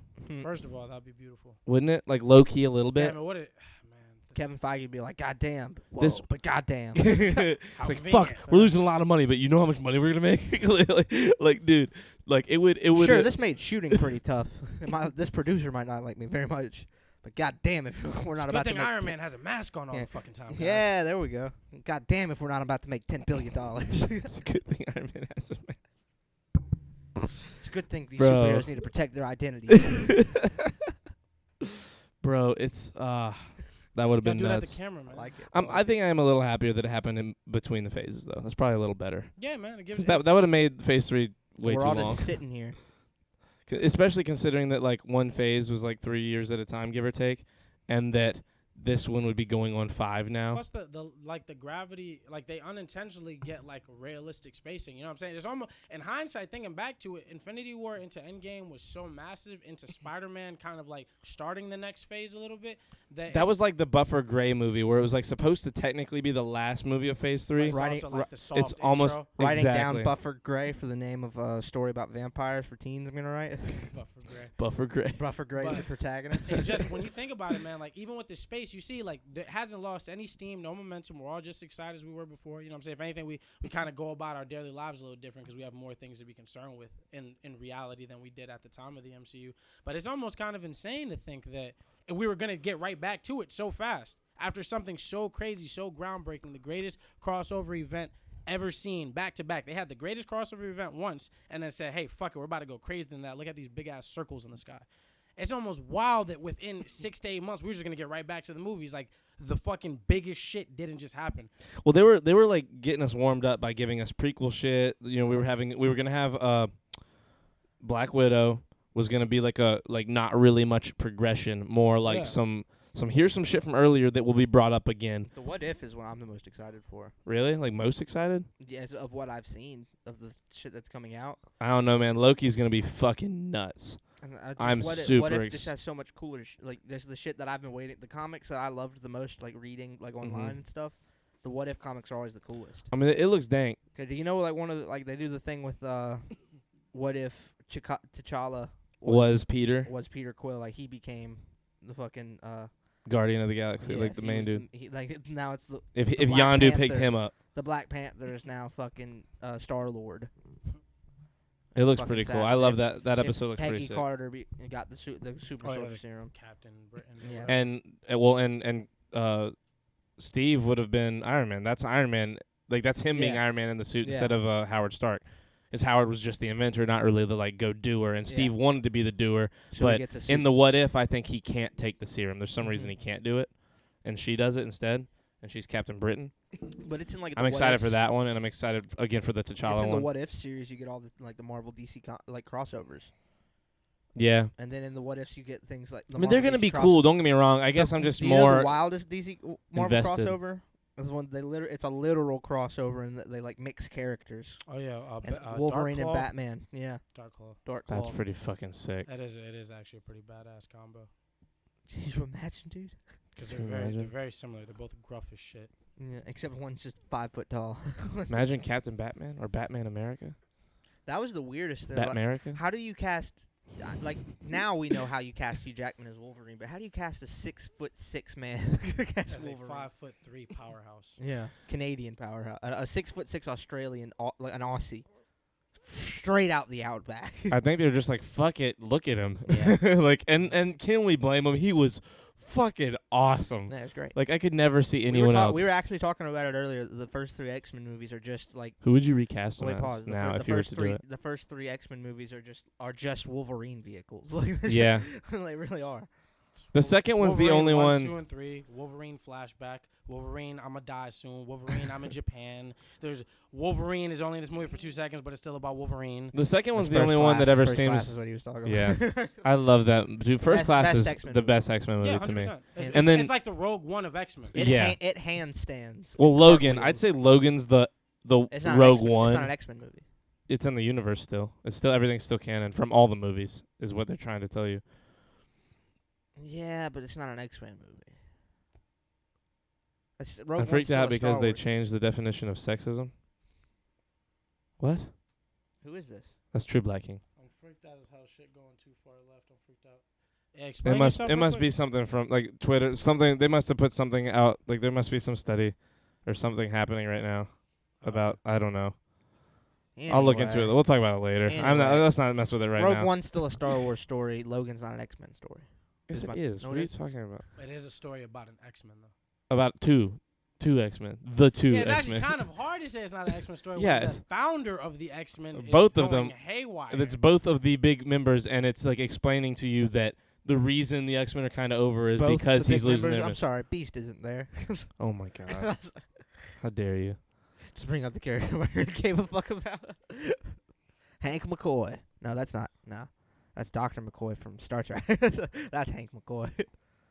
No, It is McCoy though. no, it is. No, it is, and it's Hank. It's 100% Hank Oh, his McCoy. name- Hank is Beast. But it's I guess I'm just fucking. It's Dr. McCoy is Star Trek, but it might not Either be Hank. way, Logan's an X-Men movie. No. Yes. No. It's Professor X killed all the It's X-Men. called Logan.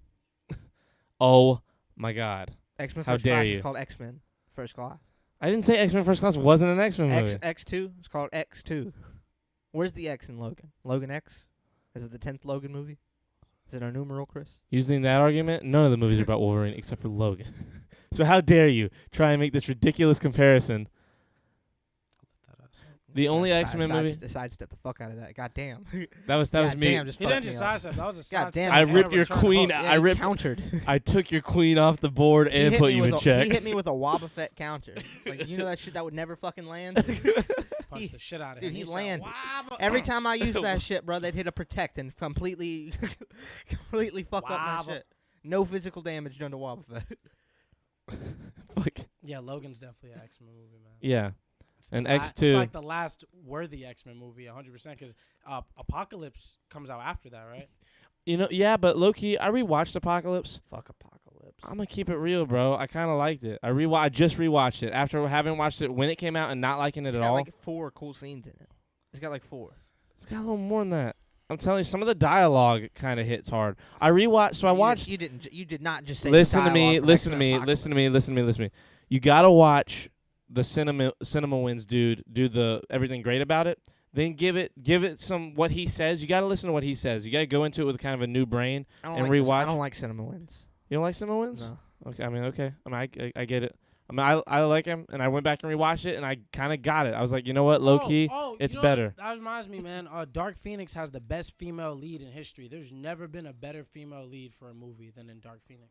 Really? I haven't seen That's it. bullshit, like what you're saying. Don't Oh, ever in your okay. fucking life say no nonsense Thank you. like that again. Well, I didn't watch you, Dark Phoenix You yet. really?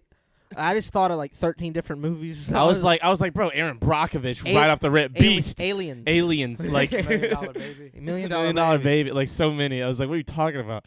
I was like, Sophie Turner's no, great but, in Game no, of but, Thrones, no, but what she's you not just, really no, but X-Men what you just did is material. very much what you just did. Yeah, that's that. I just need that energy for you. Like how you mean- felt is like how I'm not here. I mean, look, Apocalypse came out a few years ago. We all had a different understanding of what we wanted. It's a little better than I remember. That's all I'm saying. yeah, but like at this, You point, remember bro, Lazarevich from Uncharted 2? Yeah. The bad guy? Yeah. That's what Apocalypse is like. That's like, in terms of what? Hold on, let me explain myself because you're not fucking listening to me. Lazarevich is a pretty great bad guy, but he's a pretty shitty bad guy. He's not a good bad guy. He's like the most one-dimensional bad guy in the Uncharted series. Like really, like if you go back and play all 4 games, which I've done recently, he is a great bad guy in terms of he's scary. He's the only one that ever is actually like a scary bad guy. But in terms of like what a bad guy's supposed to be, he's the most one-dimensional. Use a better reference so he can hop on with us. So that he can understand what bullshit you're doing. Go ahead. No, he's Pick a a perfect better- reference. In X-Men, He can't hop on and understand what you're talking about. Oh, it's perfectly yeah. fine. Sometimes I'm also big on the thing with I kind of leave Charlie to his own devices. there you go. Because I be saying a lot of wild shit, and he either like doesn't check me 'cause Apocalypse- he can't, or he just doesn't care. It's just Apocalypse is like I the like worst villain in the X-Men movies, but in Uncharted you have gameplay to back up the fact that he's scary because you're playing a game and you're dreading having to face him at some point. In No, Apocalypse, Apocalypse could be a great villain. He just isn't. yeah, well he's in that movie, he's not. he's acted well, he's written bad. The problem is that they got a great actor to be a bad guy. He can't even act well because there's nothing to act in. He stands and he looks at people grimly and does bad He delivers a couple good lines. He's got a couple good moments. I'm telling you, just rewatched it like in the last month. It's not as bad as you remember. You just got to go into it wanting to like Man, it. I just watched The Room and I seen where he says hi, Mark. I really believe Nah, Mark was there. bro, come on. You're being whack right now. That ain't the same shit, and you know it. Oh, hi, Mark. Hi, Mark. what kind of seance do you have to commit before you try to tell me that the sequel trilogy is good? I'm not trying to do that. No, I know. I'm just saying, like, what would Seven's you, good. what would you do? Seven is fun. Yeah, seven's like Seven's it's not fun. it's not bad. Thank you. Seven's fun. That's exactly. And that's what that's needed from to be somebody said. that like I'm talking Seven about is. when it came fun. back. I told everybody Wanted it's to the like greatest it thing so ever. bad. It's awesome. Yeah. No, I did. told everybody this Yeah, is I was just fucking greatest awesome. shit ever. And then 8 and 9 made Dude, me I go told back. I told was people like, this is my favorite Star Wars. Yeah, dude, I was wilding. Oh yeah. I was also trying to like dig down Daisy Ridley on the for real tip. Oh, dude. Bro, I hate the people that think just because she was like in bad Star Wars movies that she's bad. She's, if anything, She her did a and voice in the Kylo. 2016 Studio Ghibli film. I found out. Yeah, she. I know what you're talking about. The Is it your fucking. voice, Yeah. your name. Yeah, your name. Yeah, there it That's is. the one, Thank exactly. I'm thinking of My Silent Voice. Is the They other was like one. one really of the, good anime movie. If you've never seen My Silent Voice, watch it. It's just a great film. Your name is like Studio Ghibli as far as like they're not. It's nothing crazy or fantastical magic or anything like that, but just practically gorgeous animation. Just outdoing themselves to realist. Like the way they use. I don't even want to fucking. You gotta check it out. If you're a Studio Ghibli fan, it's like it's not like their projects. It's a very Yeah. much a standalone. Like it's a very very cool movie. Like it's about a girl. It's about a woman that is like just thinking about her childhood and wishing she had a better one. It's a bleak film, but it's Listen, man, all I'm saying is that Apocalypse was like a 2 when I saw it at first. Now it's like a 5.5 or a 6. Is what that's like. I'm not saying it's a great movie. I'm saying it's way better than you remember. That's like me saying, "Hey, Chris, smell this. It doesn't like stink, but it fucking stinks." but it definitely doesn't it? is shit. And it's just like, hey, man, why are you trying to like? Why would you even bring me here to smell this? Like, you're not trying to tell me that, hey, man, you know that really bad smell? Why'd you It's take actually this a shit? tasty food or something? No, you're trying to tell me, hey, you know that thing that smells like dog shit? Well, it's actually cat shit. You know what I'm saying? Because I'd rather deal with cat shit than dog shit, but I don't want to Really? deal with shit. Period. Nah, I'm the other way around. It's little. You're talking about like little pellets, and they're really It's way they're, worse. they're way it smells better. so much worse though. I don't spend a lot of time sniffing them. I just I don't either, but I've So smelled that's them. and I know Chris's they issue smell. with this analogy is that he spends a lot of time sniffing shit. It's like I just love shit, guys. Like, what do you want from me? I'm gonna need a better analogy. Yeah, exactly. Now we're just describing two pies. It's hard to two birds, man. He's like, bro, you're talking about like a blow job and like another blow job. Like, They're the same, and I like them both. You're just describing a damn good Saturday. you know Goddamn. what I'm saying? It's like, dude, I love shit sandwiches. shut up. Cap this off with like the worst shit. I love shit sandwiches. Nah, I mean, I'm sorry. that I don't just know. that I reminded me guess- of someone's. What? Oh, that's fucking nasty. Joe Rogan was talking about. It was on Opie and Anthony, and they're talking about how if something, I forget what the actual thing is, but they're talking about how people will liken something. yeah. I'll just make a quick example. Yeah. Say something's like 95% something, but the other 5% isn't. They'll use the 5%. They'll use the 5% to call it that. Yeah. It's like make a sandwich that's 90 to 95% dog shit and 5% ham. You're still gonna call that a ham sandwich? You're still gonna Sure. That specifically is not great because even if it's 95% ham, I don't want a sandwich. I know, but I'm saying no, if you it said is even if it's 95% ham, 5% I don't dog want a shit. sandwich that is any percent dog shit in it. Like, you know what I mean? Like, that's not exactly I it. mean, yeah, I From know what Happy you mean, but- Gilmore. It's like, I eat pieces of shit like you for breakfast. You eat pieces of shit. You eat pieces of shit for breakfast? No. No. No.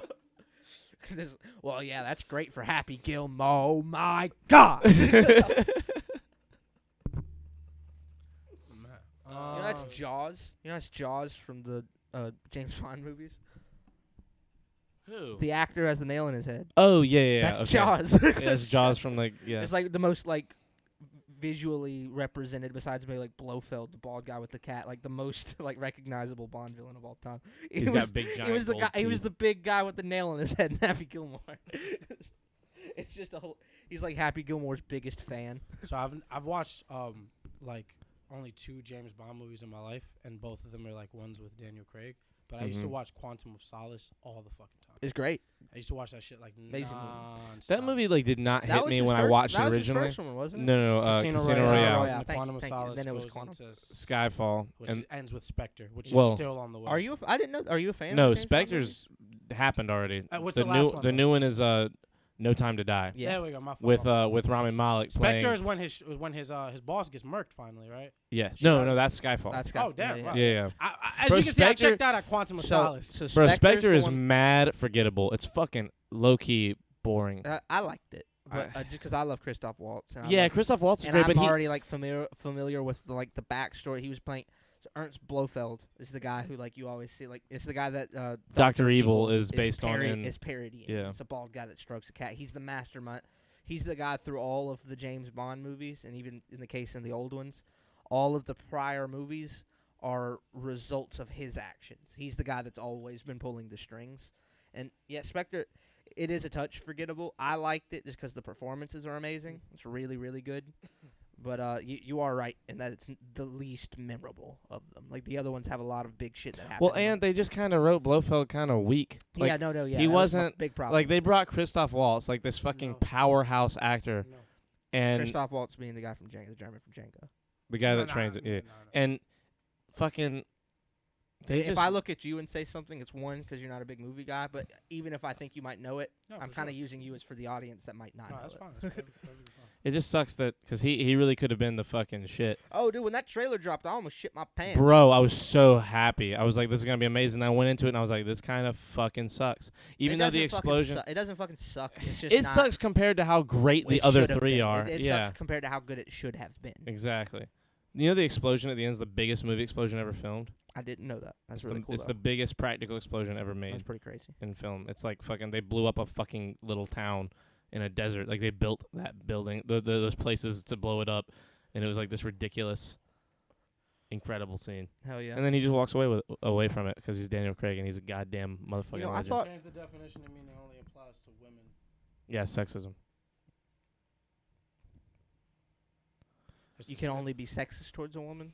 Yeah, it's like Apparently. I think they're trying to draw back to the racism argument, where it's like you can't be racist to white people because they're the people who society has like put in the power structure, and they're the top of the power pyramid. And now with sexism, that's men. yeah, because it's like men are the ones benefiting. But again, it just boils down to like when people get like that into those kind of semantics, I just start using like aggressive prejudice. I'm like, okay, that's fine. Like we don't have to use that word, but I'm gonna tell you what I mean when I'm using that word. Yeah. You know what I'm saying? Because when people are like, you can't be racist to white people, like, I understand the person who's like, yes, you can, and the person's like, no, you can't. I understand what both of them are saying. And they're ultimately saying very similar things anyway. You know what I'm saying? We get very caught up in words. Yeah, when it comes down, when words like that start getting redefined and like Yeah. people are making a big deal out of it, it's like that meme. It's like that meme with the knight where it's like, we need another crusade. Yeah, I don't We need like we need something to all join us I don't together like and the realize we're all movement. people. I don't like the movement. As a guy who likes words, I don't like this whole movement of redefining shit. Yeah. It's like let's. This It's is one what- thing if it happens organically, but they're just trying to change it to yeah, get like us when to people talk about. when people fucked with literally because everybody just uses literally wrong and they changed it. Yeah. It's like that. Like that just was a natural thing. Everybody just started fucking with literally, and when they weren't being literal, that's that's a natural thing, like you're saying. But when people are just like, no, this actually, the real definition of this affects my argument, so let's change the definition to where it like benefits Exactly. my argument. Yeah, I don't know. I mean, I'd try and stay out of it. Like for Yeah, for it's just Creighton- people are so so sick of political. I would shit in rather talk about 2021. that shit with you guys because you guys can talk about it. Creighton wants to talk about politics because he thinks people wants to hear about politics all the time. I'm like, Creighton, I swear to you, no one listening to our show wants to hear about Nobody politics. that's listening to We're the first fucking half hour. boneheads talking about dumb shit, and you want to sit here and talk about some like low key real The shit that you don't know. Like, I'm not saying you don't know how to talk about it. You don't know how to say what you're thinking in your head. We're over here talking about the societal implications of Harry Potter and like, Exactly. Like, no, I mean, like, It's not really the platform for foreign policy. exactly.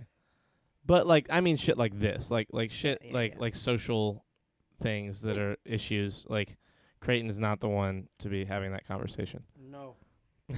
That He's works. like, dude, your sleeve, it tastes so that good. works though. for the podcast. No, he's not. It just sounded like you really agreed. You were with what yeah, saying. like, no, Creighton, no. No. Cut that out. Bro, he is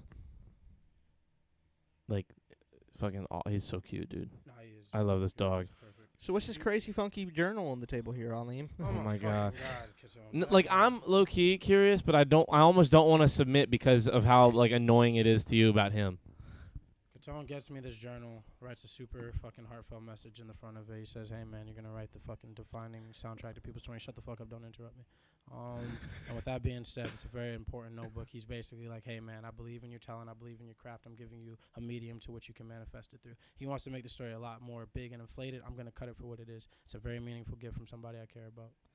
Can I read it? Really, 100% No. not what I Okay. was trying to do. Don't care what you're trying to do. I explain what it was. Before the podcast, when I was at his house, I said, "Hey, this is gonna be one of the things where you like pull out a little thing from your notebook, and it could be like one of your little teasers that you might put in a song at some point, or you just decided you didn't want to put in a song, whatever." I don't remember none of that. He did say all that. I don't remember any of That's that. what I was getting at. Did he pee when he went outside? No. No. I'll probably have to take him out again. But he has like a weird. Look at him. He's like, dude, what is this? I want to eat some of these pages. He like immediately is going after the corners and shit. But what he said is also true. When did you get it? When did he get that for you? Damn. Was it my birthday last year? I think Wait, I it was was either your, I was about to say because you got like a fucking it was either amount of your pages written in. it was either your No. birthday last year or the New Year's party before your birthday. After my birthday. Yeah, sorry. My birthday's October. But yeah, it was one of the parties when when me, Patrick, and Alan lived in Columbia in the house, and he showed up with it, and he was like, "Hey man, I got this for you." And what makes it a big deal is it's a Dragon Ball journal. You know Yeah. what I'm saying? So that's like everybody who knows me knows that. You love Dragon Ball. Yeah, you put my favorite anything on anything, and I'll eat that shit up. But especially Dragon Ball. Hells yeah. He's got some cool art. in Yeah, you there. got a lot of shit. Like you're put pages into this shit, and it is just Like, Yeah, the end of it's Yeah. empty, but it's not. I mean, it's not all good. Like, there's a lot of like bullshit in here, shit I don't like. But there's definitely some bangers in here. Rejected bars is the new the new staple of the pod. Is well new God damn it, Chris, help me. formatted thing, like a new segment. Yeah, Segment. There you go. Got you. Got New your segment. segments, boy. rejected bars. There you go. Dasso Lee trivia. His shit is Dragon Ball, but His has some bullshit on his journal. there you go. Wait. His shit is Dragon Ball, but he has some bullshit on his journal, I guess is what he's trying to say. Hello, What the Farigo. fuck he's He. trying to Okay, say. it was he. Yeah, What does that mean? He's just adding to the canon. Oh, okay. yeah. I like that. Like Farigo is just you. Like you're like translating. Like he's just adding shit to the camera. Like you're just like telling us what he's saying. No. He's like, but dude, you're holding me. I can't do anything. Why are you telling me no when I have nothing to do? you want me to breathe? Can I breathe? Michael doesn't understand canon. Canon. That is canon. That is pretty good. He's working on a wiki, by the way. He told us in the show, he was like, dude, he's stretching. Got the paws on the face. Dirty ass paws. I'm finna break out. He's like, dude, headphones. Oh, I can eat those. I wouldn't even say beard. Not my chin thing. My chin strap. It's not even a strap. That's the worst It's a part. goatee. It's a fucking patch. Soul patch. No, the soul patch is right there. It's that little tiny. I have the that little- too, but like barely. Not enough to sit like a spirit piece. Mhm. What do you call this? Piece of spirit. not It's a even spirit soul sticker. Yeah, but it'll take time. I'm really going back. I'm really going from way back. So once it's more complete, is when I'll share it. Yeah, for Okay. sure. Dude, first of all, you're making our shit cool. Get a comprehensive wiki going before you want to release it. You're not gonna hear any complaints out of me, unless I'm talking to Creighton. Then I'll complain like fuck. Yeah, like just for the sake of complaining. Like Complaining ass motherfucker. I think he just wants to read, Elaine. Just teach him how to read. Man, I was Jeez, trying man. to see if there was anything in here worth reading on the podcast. Cause Bro, that's a don't- legit that's- book. those You're are writing a book right now. These are very subjective standpoint because most of that is like good to read on the podcast from Sounds- my eyes. Yeah, of course. You know Matt, who you met earlier, Matty B? He wrote a romance novel. Yeah. And released it on Amazon. Yeah. Wait, how do you know? No, I'm saying yeah. Oh yeah. So he did, and like he was like, yeah, it's pretty bad. I wrote a pretty bad book, but like I put it on Amazon, and I'm making a little tiny bit of money off the ads and everything. But it's number like 60,000 on Amazon's books, but it's like number 600 on Amazon's romance novel. That's pretty like, lit. and I was like, dude, I like want a copy. Like I want to read what my friend wrote Yeah, that for is sure. out in the world. For sure. And I was like, dude, what if it just pops off one day? Like, what if it just like 50 Shades of Grey is out of Mhm. nowhere and becomes 50 huge? Dude, 50 Shades of Grey is based on a goddamn Twilight fanfic. Yeah, super horny Twilight. Yeah, 100%. Yeah, no, she made like a freaky was it? Twilight No, porno. Stephanie Meyer's the one that wrote Twilight. What's the name of the bitch? Nobody, she's the 50 Shades. The shorty. 50 Shades woman. Yeah, that's her name. Yeah, legitimately. It was just. You guys keep it up. I got pee again. Okay, she I'm gonna wrote, play she with. wrote a homeboy here. BDS. She wrote a Are you BDSM. taking it with you? Oh yeah, go pee, buddy. She wrote a BDSM fanfic about Twilight and replaced the names Edward and Bella with whatever the fuck the names were. Christian. Fedward and Schlella. Christian and whatever the fuck. Oh yeah. And Anastasia. I also don't know if I have to add comedic relief characters like Michael. I mean, you will eventually, like when the episode 3 podcast comes into existence, 140 episodes into Shirts Off. You don't have to do Into the anything, canon. man. You make your own choices. There you go. I Mm. only have beef with Copenhagen. You can't start beef with me, dude. I've only got- Michael can only have beef with so many characters from Yeah. the viewers I of the can't be podcast. I can't be yelling at every member of chat. I gotta have somebody. Me and Sophia have a decent back and forth. No, you guys are definitely. If anyone here hates Sophia from this show, it's arch you. rivals. You guys are arch rivals, and her and Creighton are arch rivals. I'm usually the like straight man to her. Like she just talks to me, and then she like her and Alim are like friends. Word. Michael, antagonist category, JK. No, don't JK. Canonize that shit. If anybody out of the four of us is the like villain, it's you. I'm like the nicest guy to my friends. Yeah, no, that's well. Yeah, okay. See, you and me are so mean to each other, but we're both so nice to everyone we know. Vicious. We'll say horrible things. Horrible, like shit we are not allowed to say in public. Nah. Like we couldn't Certainly say not on a Twitch. or yeah, definitely not Twitch or the podcast. Like really bad shit. You want kids after this, dude? We're getting along so well. We're getting pretty along. We're getting along in our understanding of our evil towards each other. What's the like kiss a what little trailer are you the most excited for right now? So what trailer got Uh. you the most excited for what movie? I should say. Hold on.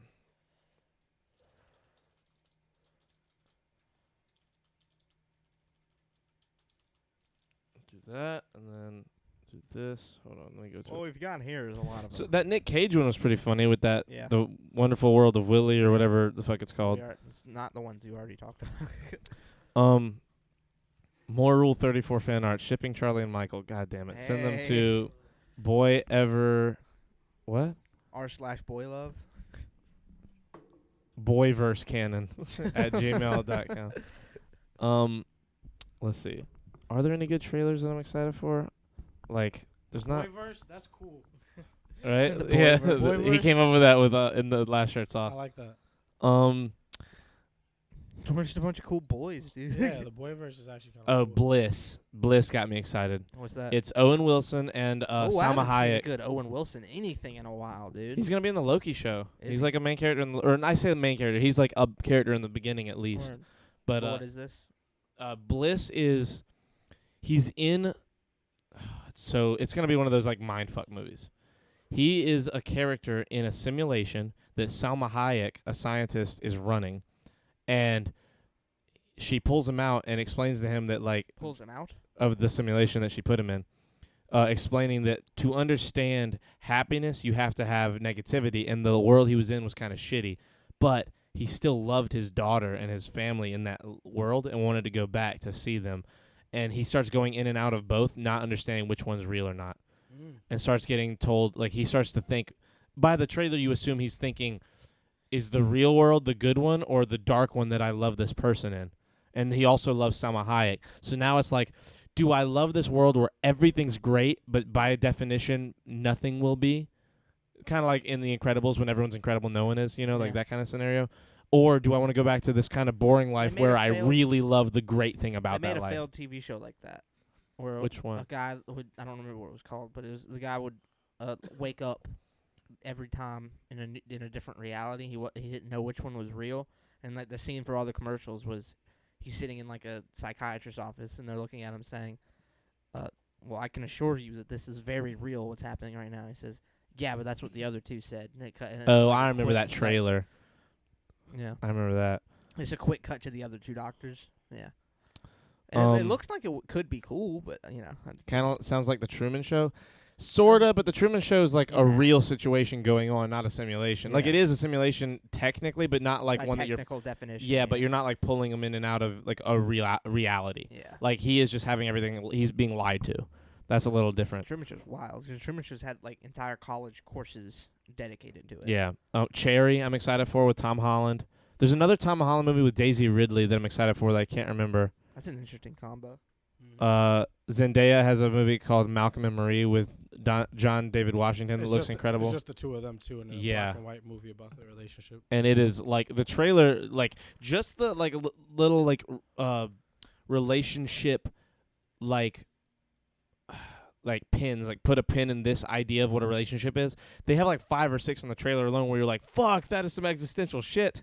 And like, and it's a whole movie like that, and it's like it looks really good. What's your favorite foreign film? Me, Yeah. Oh God, Ramona. What? If you ever get a chance to watch it, you understand what's like. It's just like a French American pie. Like Oh, okay. It's called like- Oh God, oh Ramona. yeah, which one is Chaos Walking? Something like I that. know that name. I watch every movie trailer. Hold on, which one is Chaos Walking? Is that the one? Is that a response to my question? or No, is he this said that contributing? in chat. Oh, okay. Hold on, I'm trying to think of foreign films I've seen a lot. I just don't know which ones I. You could count a Studio Ghibli film as a foreign film. Damn, technically Ooh. any anime film counts. Then I'm rocking with a silent voice. For me, it's probably I'm real. Howl's Moving Castle. No, That's mine. I'm for saying. me, it's either Princess Mononoke or Spirited Away. It's a good answer. I love both of them. Both of those are great answers. I love pretty much every Studio Ghibli I've seen. I don't think there's one. I think, There's a I bad think one. Spirit Away is their best though. Man. Yeah, like I for think me, no matter how like if good you're the other picking, ones like if you're are- saying like an overall thing, it's just so much. It's so good. There's it's, so it's a much. great fairy tale. It's a modern, Yeah. modern-esque fairy tale. That you know what I'm saying. Like, if who's anything telling survives- full stories like that. These Yeah, days? Like Grimm's fairy No. tales would like if we went into an apocalypse right now, but like we had generators and shit. People would still be able to watch Spirited Away, and Grimm's fairy tales would rot away with the rest of the books. And what would happen is people would be telling the story of Spirited Away, and in 1,000 years, that's the new fairy tale, just like what you're saying. Like movies would be fairy tales. I love Spirited Away. I Say do what you're too. about to say. No, I was just agree. I like what he said. I loved Spirited Away, but Howl's Moving Castle solely for, if not just for how like world building it was. Like there's a whole like. The Tom Holland and Daisy Ridley thing It's is called chaos Chaos walking. Walking. Sorry. So Yeah. the fact that it keeps like his house has a dial on it that switches to different parts of the kingdom, and you see like different parts of the kingdom in unrest, and that both sides of different kingdoms are like coming to him for help because they both believe he's a different person. It's just bigger, and there's more to it. And that's subjective as well, because Spirited Away is a lot of moving Yeah, for pieces sure. going on there, and I gotta rewatch it. It's been a minute again, since it I just saw comes down to subjectivity. But I have more feeling, just more visceral. Just like I feel it more when I'm watching Howl's Moving Castle. And I've always said that there's this like very strange, untouchable feeling that all Studio Ghibli movies give me. And it's just like it's not even. The closest thing I can describe it to is nostalgic, but it's not even that. It's Yeah. just, Like Wes Anderson movies. That's the name, right? yeah, Wes the Anderson. You're right. Fantastic Yeah. That and Isle of Dogs are on Disney Plus now, by the way. Really? Both. That's amazing. Yeah. It's like a touch of that. Yeah, it's like a touch of that, but not it's its own thing entirely. Just for the animation, it's not touchable. It's almost indescribable the feeling it gives me. Those movies. But Michael is a subject with subjectivity. Canon. I don't know. That's fun. No, I know what you're saying. Like for me, like the feeling you're saying, like for his movies, Mm-hmm. I get the most out of Mononoke. It makes me feel different than the rest of them. It's amazing. Like it's one of those ones where you watch it and you're it's like, the Watch Mojo #1 Studio Ghibli movie. oh really? Mm-hmm. They put it was Howl's Moving Castle 3, Spirited Away 2, Princess Mononoke 1. For me, Howl's Moving Castle is great, but I think I suffer from it's the first one I watched, and I watched it so many times in like a short amount of time. Like for like Yeah. a month, I probably watched it 10 times. Like I watched it a lot. I loved it, and then it got to where it's like become that I know it's great, but like I don't want to watch it anymore because I've seen it so much. Like that, like shit, you know. That's never And- happened. That, again, for me, that's never. I'll watch it. My anytime problem is when want. I do that all at once. Like if I watch a movie, like Social Network, I've seen it 40 times. Martian, there's some movies I love that I'll watch a bunch, but I won't watch them all at once. Like I won't watch them 10 times in a month. I'll watch them once every 2 or 3 months, you know, for a year, and have been doing that for 5 years. I've watched Yeah. the social every once in a while. I'll just be like, well, it's that time of the year again. Social Network. It's the 5th time this year, Yeah, which and I'll I mean, rewatch. I like Aaron Sorkin a lot. But Yeah. that's not my favorite thing he's done. Like I like, Yeah, it's not my favorite. I like the movie. It's good. But I like The Newsroom a lot. Newsroom's good. But West Wing's West Wing's probably incredible. West Wing's probably the best. Have you seen it? I've seen the first couple episodes, but The first 3 seasons are fucking incredible. Word. Like some of the best show I've ever seen. I stopped. Did you answer foreign film or did you say Princess Mononoke? I'd say I feel like I'd probably say Spirited Away is the best one. Mononoke is like No, I it's said that favorite. one. I know. Oh, okay. Like I'd say it's still technically Spirited Away would probably still be my favorite. Like Word. that I would rather watch that I And like you- the and you most. said Mononoke just gives me that like feeling of like it's different. yeah, a silent voice. As far as foreign film goes, especially because it's anime that serves as like really good film. I agree wish I with could also remember Lee I wish I with could a silent voice and also Grave of the Fireflies. Oh my God! If you look at the cover art, if you don't know, Grave of Fireflies is a movie about No two idea. brothers living in World War II Japan. Mm-hmm. If you look at the cover, this will be a fun fact if you didn't know. Fairy Excuse me. Go. If you take the cover of Grave of the Fireflies, which is just them sitting black behind them, it's just basically their silhouettes being lit up by fireflies around them. If you take it and turn up like the gamma and the brightness on that photo in Photoshop, you can see some of the lights in the distance that look like fireflies or fire bombs being dropped by planes. Damn. Yeah, no, it's an amazing movie. Yeah, Grave of the Fireflies is a big time, like, another one of those Studio Ghibli movies that's not, like, fantastic. It's very realistic, but also beautiful. They just do great shit, dude. They really do. They just do great shit. But, I'm sorry, where was I going with that? I'm sorry. Mm-hmm. No, You said that based on what he said. No, what was I saying? I was saying, I was going somewhere with it. You don't like the gays. Yeah. You don't. Whoa, whoa. That's what he was talking about. That's what I remember. That's what I remember him talking about. Anyway, Anyway, it's just Michael likes the gays. It was a joke. Michael condones the gay people. I don't just condone them. I know. I'm just Choose saying. your verbiage. Dude. That's not right. I'm trying to put you down. That's what you mean. Like I'm choosing the perfect verbiage. You guys talk shit about me not having a HUD. I'm gonna make you seem homophobic. least I don't defend pedophiles. That's all I'm saying. see, and then boom, now we're back full Yeah, circle. I didn't even. It Pulp was, Fiction. It was such low hanging fruit that I didn't want to do it to you. Big Didn't wanna fan do of your it to you. subjectivity. There you go. Thanks for the fact, Michael. Oh yeah, I'm sorry. I remember what I was gonna say. It was I wish I could remember the name of it. It was when we were living in the old house. There was a movie that came on HBO. It was I don't remember why I started watching it at all. There was no like appeal to the like off of the thing. Say what happened. It's just a it's a French movie about a little girl that lives in a hotel, and it's like an 11-year-old girl, or like 9 years old. She says she wants to kill herself. She's not depressed or anything. She just doesn't see a reason to living. Yeah. She lives in this like a Zack and Cody style, like you live in In a the shitty suite. hotel or No, something. not a shit. In a Oh, suite damn. in a hotel. It's just where she's always lived. And there's a old Japanese man that moves in. Eloise? Eloise? It might be Eloise. Bro, Fairy what When the Eloise, fuck, bro? pull up a picture of the cover of Eloise for me. Keep saying it. But it's yeah. So this little girl just is going through life. She's recording herself on a camcorder talking about it. Says, I plan to kill myself in 1 year or something like that. Is it a horror movie? No, not at all. Not at all. This It's isn't just it, though. introspection. It's not it. Just let me see. Can you pull it up over here so I can see the cover of it? it's a psychological thriller. Is that what this movie No, is? no, Yeah, not it's not, psychological no. thriller at all. I mean, like it looks like a horror movie. So I'm trying to find. I can something understand else. how you could get there off of it's about a little girl that wants to kill herself. No, it's not a psychological horror at all. So it's based around 3 characters, mostly around 2. The little girl and this woman who like runs the building, who's like a frumpy, has never had a haircut, not very like confident, but like doesn't find herself attractive or beautiful, Creighton. and isn't worried about it. Just finds herself to be ugly, but just goes through life like that. Isn't worried about it. Yeah. Like, men aren't going to be attracted to me. That's fine. I'll just live my life.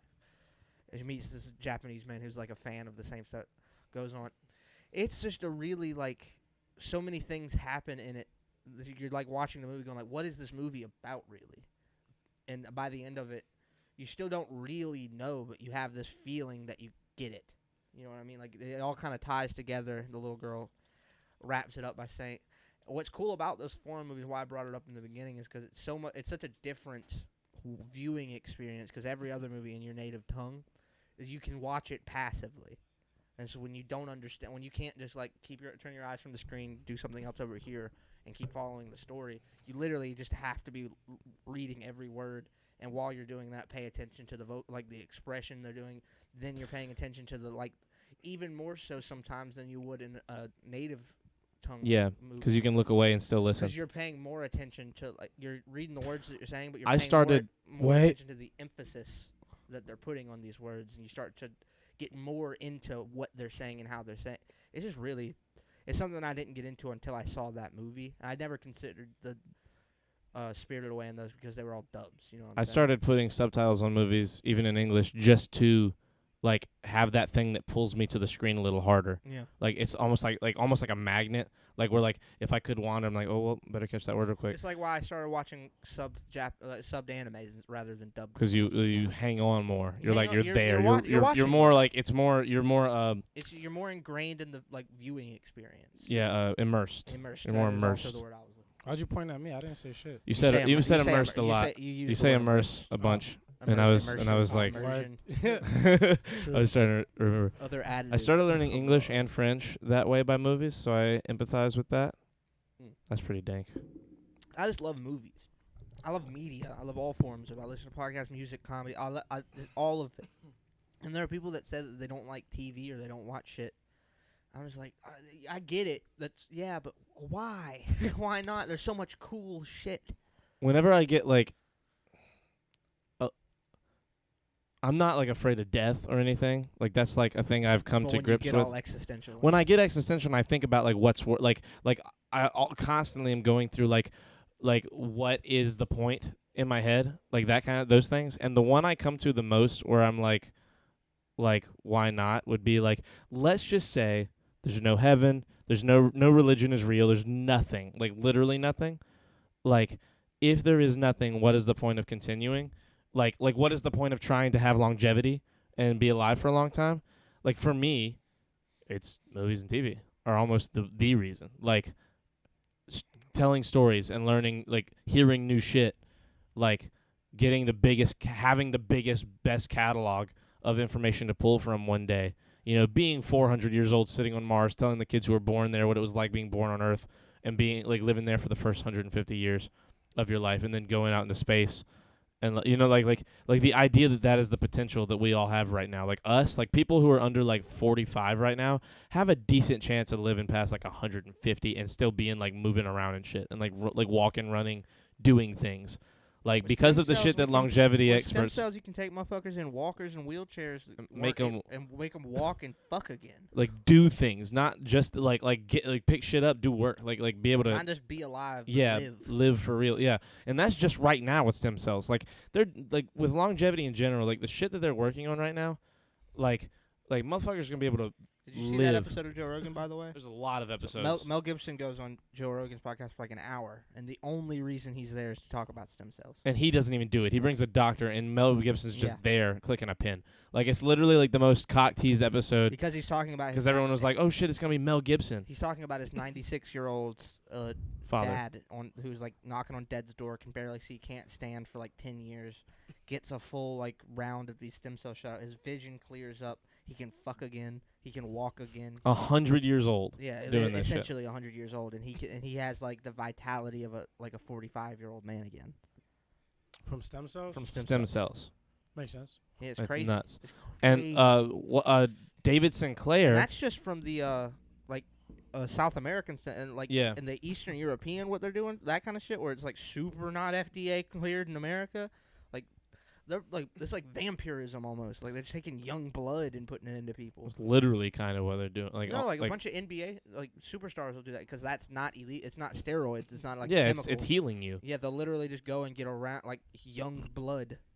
I mean, passed through their dude. like dialysis. Like dialysis for people that they can't like process their own blood properly, so they get hooked up to a machine like 4 times a week and have their blood cleaned. Essentially, it's like that, but with young blood. Yeah, it's. Excuse me.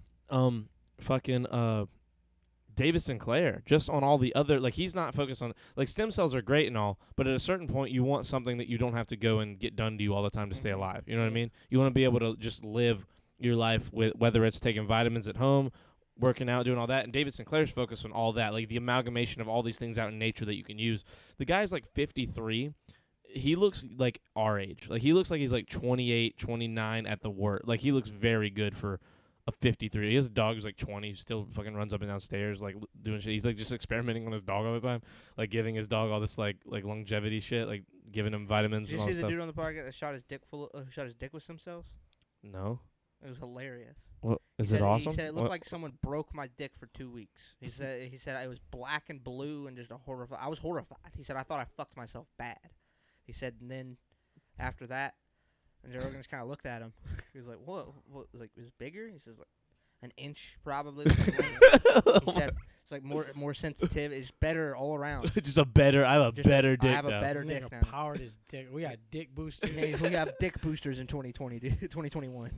God, Goddamn, Charlie! I had that similar conversation with my grandparents this afternoon. Wait, The stem cell the conversation. stem cell conversation or something Or else, the dick shots. or the Which dick is shot still the conversation? stem cell conversation. I but hope it was the dick shot part of it. I was gonna say, what part is stem? Come on, Frego, don't leave us hanging. Yeah, we gotta know which one you talking about your grandparents with. Canon, I never explained this. Disappears. Oh, now that you said that, he might like keep it canon and not tell us. He's a smart kid. He does his own canon. Me saying that is gonna discard the idea. I hope you're right. I want to know what he says. So bad. I wonder how old Perigo is. 12. Are you shitting me? I have no idea. Could you Oh, imagine he I was mean, 12? the other one is fucking 13. 13, I wouldn't yeah. be He said it. surprised. Yeah, but she he doesn't said it say too shit fast. like- If he really knew how old the guy, he would have gone, and then said it. 14 or so, yeah. Nah, I'd guess Farragut's like 27. I'm gonna guess 27. Chris has a lot of little things he does that he doesn't think people realize he does. 78. Oh, nice. Okay, I don't know if he still does this because I that's haven't not an seen answer him do it. to the first thing. Because I haven't seen him do it in a while. But when he would deal cards, every time someone walked into a room, he would yawn. Don't know why. But you would just like, it's like, hey everyone. Hey shit. I'm a lot stronger than that. I'm proud of you. Yeah. It's People's hard. yawning does He's make me He yawn. turns around, he's like, it's like yawns to the Hello, Mom. Sorry, Mom, I'm doing a new character. We got a new guy at the game who like deals, and he used to deal at casinos, and so like at a casino when you deal, you have to every time you do something, you have to show both sides of your hands before you do the next thing. Everything, like shuffle the deck, show both hands, move the chips, show both hands, put it in the trough, show both hands, put it in the tray, show both, like you do like Get it, 5 show things both a hand. hands. Yeah, you do like 5 or 6 things per hand, and in between each thing you have to show both because you have to show that you're not fucking with anything. cards, yeah. And no one cares about me doing that because I've been doing a house game my whole life. So like I've never done that, and he is so that's so ingrained in the last like 15 years or 16 years of his life of doing that like he can't not do it. So like fuck up it's slower for him to not do it. exactly, like it's cool. It's funny watching him do it and see all those like little ticks that he has. And like he's like, dude, I was telling him, I was like, dude, it's so weird, like cool seeing you do that. Like it's like being at a casino. He's like, I mean, bro, you do the same. He's like, he sounds real. You'd love him. Like you get along. He's really cool. He's like, dude, I mean, you say that. He sounds like Steve-O. You say that, but like you got the same shit. You got weird shit you do. And I'm like, I do? He's like, dude. He's like, bro, your pinkies are mad weird when you deal. I'm like, what? He's like, yeah, you like hold them out here kind of like people who use a mouse in video games. I was like, you know shit about mouse and keyboard? He's like, bro, all I do is watch Twitch. I was like, oh shit. He didn't really say Get on that my part. podcast. He didn't really say that shit. But he is like, bro, you're like, you use your pinkies as like stabilizers, and like the way you deal at a casino, you don't have to because they make you deal a certain way, but you're dealing a way that's like good for your hands because you've like evolved to do that. I love that you're staying with the voice. It's how he talks. He talks like that kind of. It's to do that. It's like I'm channeling a little more Steve-O than I probably am Drew. That's his name. But like he has that like raspy like Steve-O voice. Yeah. It's cool. But like he's like, dude, you have the same shit. Huh? He's used nitrous for 10 years. I don't know. Maybe. I'm Steve-O, and this is eating a bat in Beijing. Bro, that shit was fucking It's a hilarious. joke stolen from a different podcast. It was really funny though. But Was it's- that but Game it's- Grumps? Was he in No, Game no, Grumps when he it's- said it's that? from Legion of Skanks, but it's I just love that's the thing that made me realize I could do a Steve-O impression. So that's the first thing I always say when I say Steve-O. It's either that or it's like, I'm Steve-O and I'm about to suck this guy's dick. I love that it's one or the other. It's like that's the other thing you just have to say when you want to be. Well, it's like people don't. I do a lot of voices and impressions, and like when you're getting started, 6. He does 6. when you're getting started doing stuff like that, you need like I don't know what people would call them in language, but I call them anchor phrases, which is it's just like. So for Scottish, when I was learning how to do a Scottish accent, the thing that I would say to get started with it every time, because it's just what I found to be the easiest thing to say with the Scottish accent was, "Oh, that's not right." Yeah. So I would just say that like 20 times. And For me, like- it's like disgusting. yeah, from the video. Which one of you took a shot? It's a shit. It was fucking one of yous. yeah, but yeah. It's disgusting. But then Which it would one just- of you took a shit and So- didn't flush? So I just watched like more and more I love stuff that with Scottish voices in it. Like Craig Ferguson was a big one. Ewan McGregor interviews, because those are just like the most like not stereotypical but like atypical Scottish accents, like Glasgow accents and all these crazy. I'm just telling Liam to look. Oh yeah, man. SoundCloud.com/DawsO'Lee. It shows up on his little camera box right there, right? Not here, the next one. So like how it says DawsO'Lee for Instagram right there. Boom, that's the SoundCloud logo. Right DawsO'Lee. Yeah, man. If you just type DawsO'Lee on there, you're gonna see With 2 E's. a fully coolly profile picture. It'll be an anime profile picture. It'll say Mabase Japan. That's my account. The way that picture looks, like because of like a line that goes around it, it always looked like a pregnant chick to me for a long time. That's funny. Like and then one day I looked at it real hard and I was like, No, oh shit, that's it's- just some girl. It's my favorite anime character looking up at the girl who has a crush on him. Hell yeah. Mm. But oh yeah, a funny thing I learned, like a lot of people in America after the Star Wars prequels believe He thumbs up the chat behind him. The like look at the camera, bro. believe that Ewan McGregor, his name was Ian. Ian? Yeah, because you would Oh, hear because of how it's like because he would say his name. Like, how do you say your name? It's Ian McGregor. Ian McGregor. Ewan. It's Ewan, but that's Ian McGregor. It's just really funny. Yeah, Scottish is probably my favorite accent of all my accents. You're really good at It's it. just flowery, dude. It's just so many little just Yeah. rivulets in like the language. It's definitely one of those Scottish. accents that you just like talking to those like to Scottish people because of it. Remember that Vine? It's like they're getting in a car and they bring balloons in the car. It's like, wait, are those helium balloons? It goes to a still of like a toy car flying in the sky. Oh no, we're flying away. Like, it's just such a fun like. This is a fun accent to listen to. It's just, oh, we're flying away. We're flying away. I slowly but surely drift to the left the whole time I'm doing the podcast. Like I get further because I want to see. I keep wanting to look over at Legend. That's like the thing. I think Colin, Ewan McGregor was in that movie Train Spotting. It's like it's a shit country full of wankers, full of wankers that was colonized by shit wankers. I get approval from Dasso Senpai. You are Dasso Senpai now. Had to correct Canon. that one was the camera. Yeah, I had to fucking. You know what I'm saying? I want someone to take a still of him doing the still. This is like, we want you for episode 3 podcast. Dasso Lee would be our Uncle Sam. Yeah, damn sure. You're just the most like your silhouette's the most identifiable of the Yeah, three of 'cause us. I want to got get those fucking hair. like the like Sam the Uncle Sam like sitting up like with the hat like picture of you, but instead of the hat it's Legend like a parrot sitting on your shoulder. in his afro. Yeah, no, not on your shoulder, in the afro. Oh, that would be great. That would be Like it's a badass. little nest, like he's curled up at the top in like a little bird nest. sitting majestically. Oh, that would be sick. Oh, hey, man. Oh, hey, Mike. How's it going? Oh, hey, man. Oh, hey, Adam. Guys, fuck both of you. These are my Canadas, guys. These two are my Canadas. They're from Canada. Sup, eh? Mike, you know Michael, my brother. You do. You know Mike. You've talked to Mike before. Have I? Yeah, it's been a minute. Was Sacrifice. was it in a chat or was it? It was in a Discord. Oh, Discord. I don't know them. Yeah, you probably. It's been a minute. I'm really bad at group chats. Yeah, no, I know. It's been a while. Hey, fuck you. Hey, Michael. I like your name. Yeah, his name's Michael. You sound handsome. He's pretty handsome. You read gorgeous. No, actually, it reads Sacrifice. That's the one. I don't know why either, dude. I really don't know why. That's the one. That shit tickled It would have me. been better if Mike was glowy instead of being sacrificed, because then like gorgeous and glowy, just the alliteration would have sounded better. Because Okay. it could have sounded like you it could have sounded like you mistaked All right. it. The way he's responding to the explanation is how he should have responded to that weak ass joke, man. Oh my god. You're better than that. Don't do Yeah, that. he's man. pretty. But what? Why'd he say shut the fuck up? I think they're talking. And then he called us a bitch. No, he's talking to me for talking shit on Canada. Oh. They're both from Canada. They both live in Canada. What part of Canada? The shitty part, like all of it, Oh. just terrible, awful The Canada. Great White North. I'm joking. I'm gonna get a passport to go stay with Mike for an extended period of time at some point. I thought we'd try to handle it here in Brainerd. Like there might be a time in my life where like between this podcast and Shirts Off and whatever else we're doing, that I'm like, guys, it's time to all take a baller ass vacation. At least it's time for you guys to take a baller ass vacation, because I'm gonna live in Canada for like a whole month with Mike at one point. All right. That's like my brother. That's like my other you. Like Mike, like in chat, Sacrifice. That's like my fucking We boy. do an episode 3 pop up. Dude, I bring you guys to Canada with me.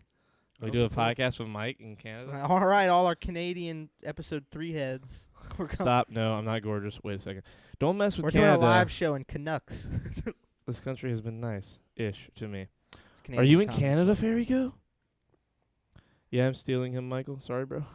I'm not coming to visit. Adam, I don't want you to visit, okay? I Stealing- hugged you one time in Michigan, and that was enough. Stealing who? Me. He's stealing me and brother. taking me to Canada. Ah, okay. I mean, I don't care. You don't gotta be sorry about that. Yeah, please take him. You're going to hate it. A load off my mind. Yeah, Mexican immigrant on Canada working his way to PR? Puerto Rico? Are we getting Puerto Rico. That would be Puerto Rico. Are we getting canon for Ferigo? Is this Oh Ferigo my God, canon? Fairy Go Canyon- can. Dude, Fairy this Go is a Canada. this is a fucking sub wiki. This is like in the comics when they start talking about the writers. Fairy Go. Just Like know when if you're, Steve Ditko gets like he meets Captain America like Very at a good. coffee shop. if you're ever like writing the canon down, your name's got to be in blue, and there's another page for Fairy Go. 'Cause Yes.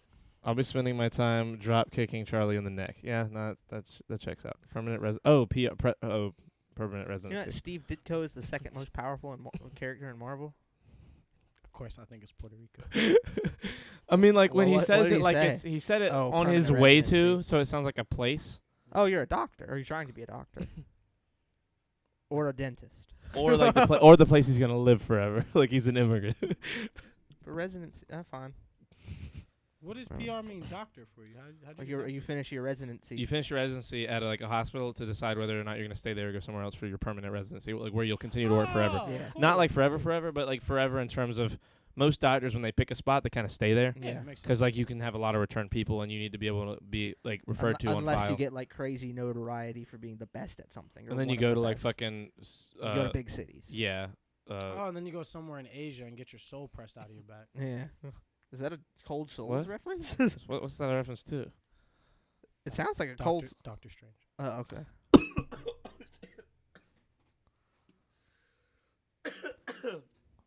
I had some coffee, and when it was a joke clicked, and it made It's me really laugh. nice. It's really nice. I didn't laugh like that, but I should have. It was really nice. Thank you. Oh man, that was. I'm sorry, guys. Get your Doctor, super not station back. canon. Wait. Is that like you trying to tell us you're not a doctor, or you telling us you're a doctor but that you don't want it to be canon? Are you not happy with the fact that you're about to be a doctor? Yeah, you made a mistake. You made a mistake in college. 1 or 2 mistakes. Did you make a mistake in telling us? We You all just didn't know- want us to know we you were all a doctor. know about Brad. There we go. I'm not a doctor. Canon. Okay. Okay. Okay, we're sorry. Not a doctor. If I was a doctor, oh shit! What the fuck are you about to say? That needs a big old dot. Yeah. PR would be if I was a doctor, PR would be canon. Nice. Okay, we understand. Dude, he's gonna be a doctor in Puerto Rico. Cannon.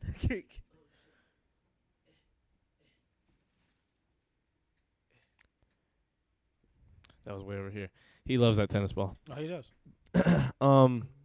Guys, we're at 3 hours and 20 minutes. You want to end it on a really good topic? You want to just be like, hey guys. No, that's what I'm saying. Like I was taking your temperature. Oh. Like I'd like to talk. We didn't talk really about. No, we did. Never mind. about about what? Star Wars. Oh. We did. Yeah, it's impossible. Episode 3 is the best. I mean, obviously. We defended pedophiles. No, we didn't do any math. We didn't do that. We didn't do that thing you just We said. didn't do any math. Are we supposed to? We're supposed to do math. We got a timestamp in. You guys have done your fucking quarrels and bitching ass bickering. Bitchin' ass bickering. Bitching ass. You're That's a bad, good podcast name. Bitching ass bickering. Yeah, that's a good name for a Yes, podcast. Stop. Michael just lost me as a fan. Canon. Damn. Got him. What did I do? That's a good question. The pedophile thing, maybe? Ugh. Oh. That's a good He reason. did it. I'm just harkening I didn't to do his it. thing. I didn't do it. Who did it? You did say we. You said the word we just a minute ago well, when you as said a podcast, we, but you, no. It was you as well in that phrasing. Chris, I'm lumped into your. You're the film. one that pretty wants sure you're words gonna- to mean what they mean. You're gonna take us down for a lot of crimes in the future with that mentality. Mm-hmm. Nigga said we. Yeah, for real. Wait As a second. podcast? Hold on a second. Look, when you're in court one day after you like touch somebody wrong, don't say we Why the is shirts that, off. Why like, is that the- why I'm in Hey, court? he, Why let, is me that- let me tell you how he flipped it on his head. That's He said, really- he said, you forgot the canon. We defend pedophiles because Yeah. you're the pedophile. You sick fuck. I mean, dude, You're a sick fuck. You defending like you. a kid's we're fuck. getting a real You're a look sick behind the fuck, you like curtain a of your kid's view fuck. of my character. That's the hypothetical courtroom situation for touching somebody. What did I touch and who and where? You ever seen that You're really trying to get me to tell everybody what happened last Thursday, aren't you? You ever seen an episode of Family Guy? Which one? Where did he touch you? He's fucking lying. Look at my halo. Touched by an angel. That's from Reflect and that- repent that upon this episode of episode. American Dad. Well, yeah, here in heaven, every time you win a case, you get a little cuter. It's like, oh my God, that guy's cuter than a puppy and a kitten trying to fit in the same slipper.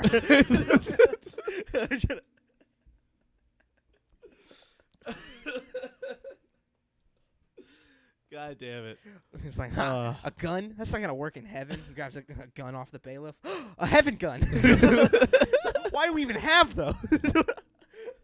We gotta protect our freedoms in heaven. They go, a heaven gun. Heaven, bro. I saw a still from that Shrek was like a book series, like a kid's book series. Mm-mm. It's like an English, Oh. a British book series. There's a great still from one where a bolt of lightning strikes down on Shrek and he eats it.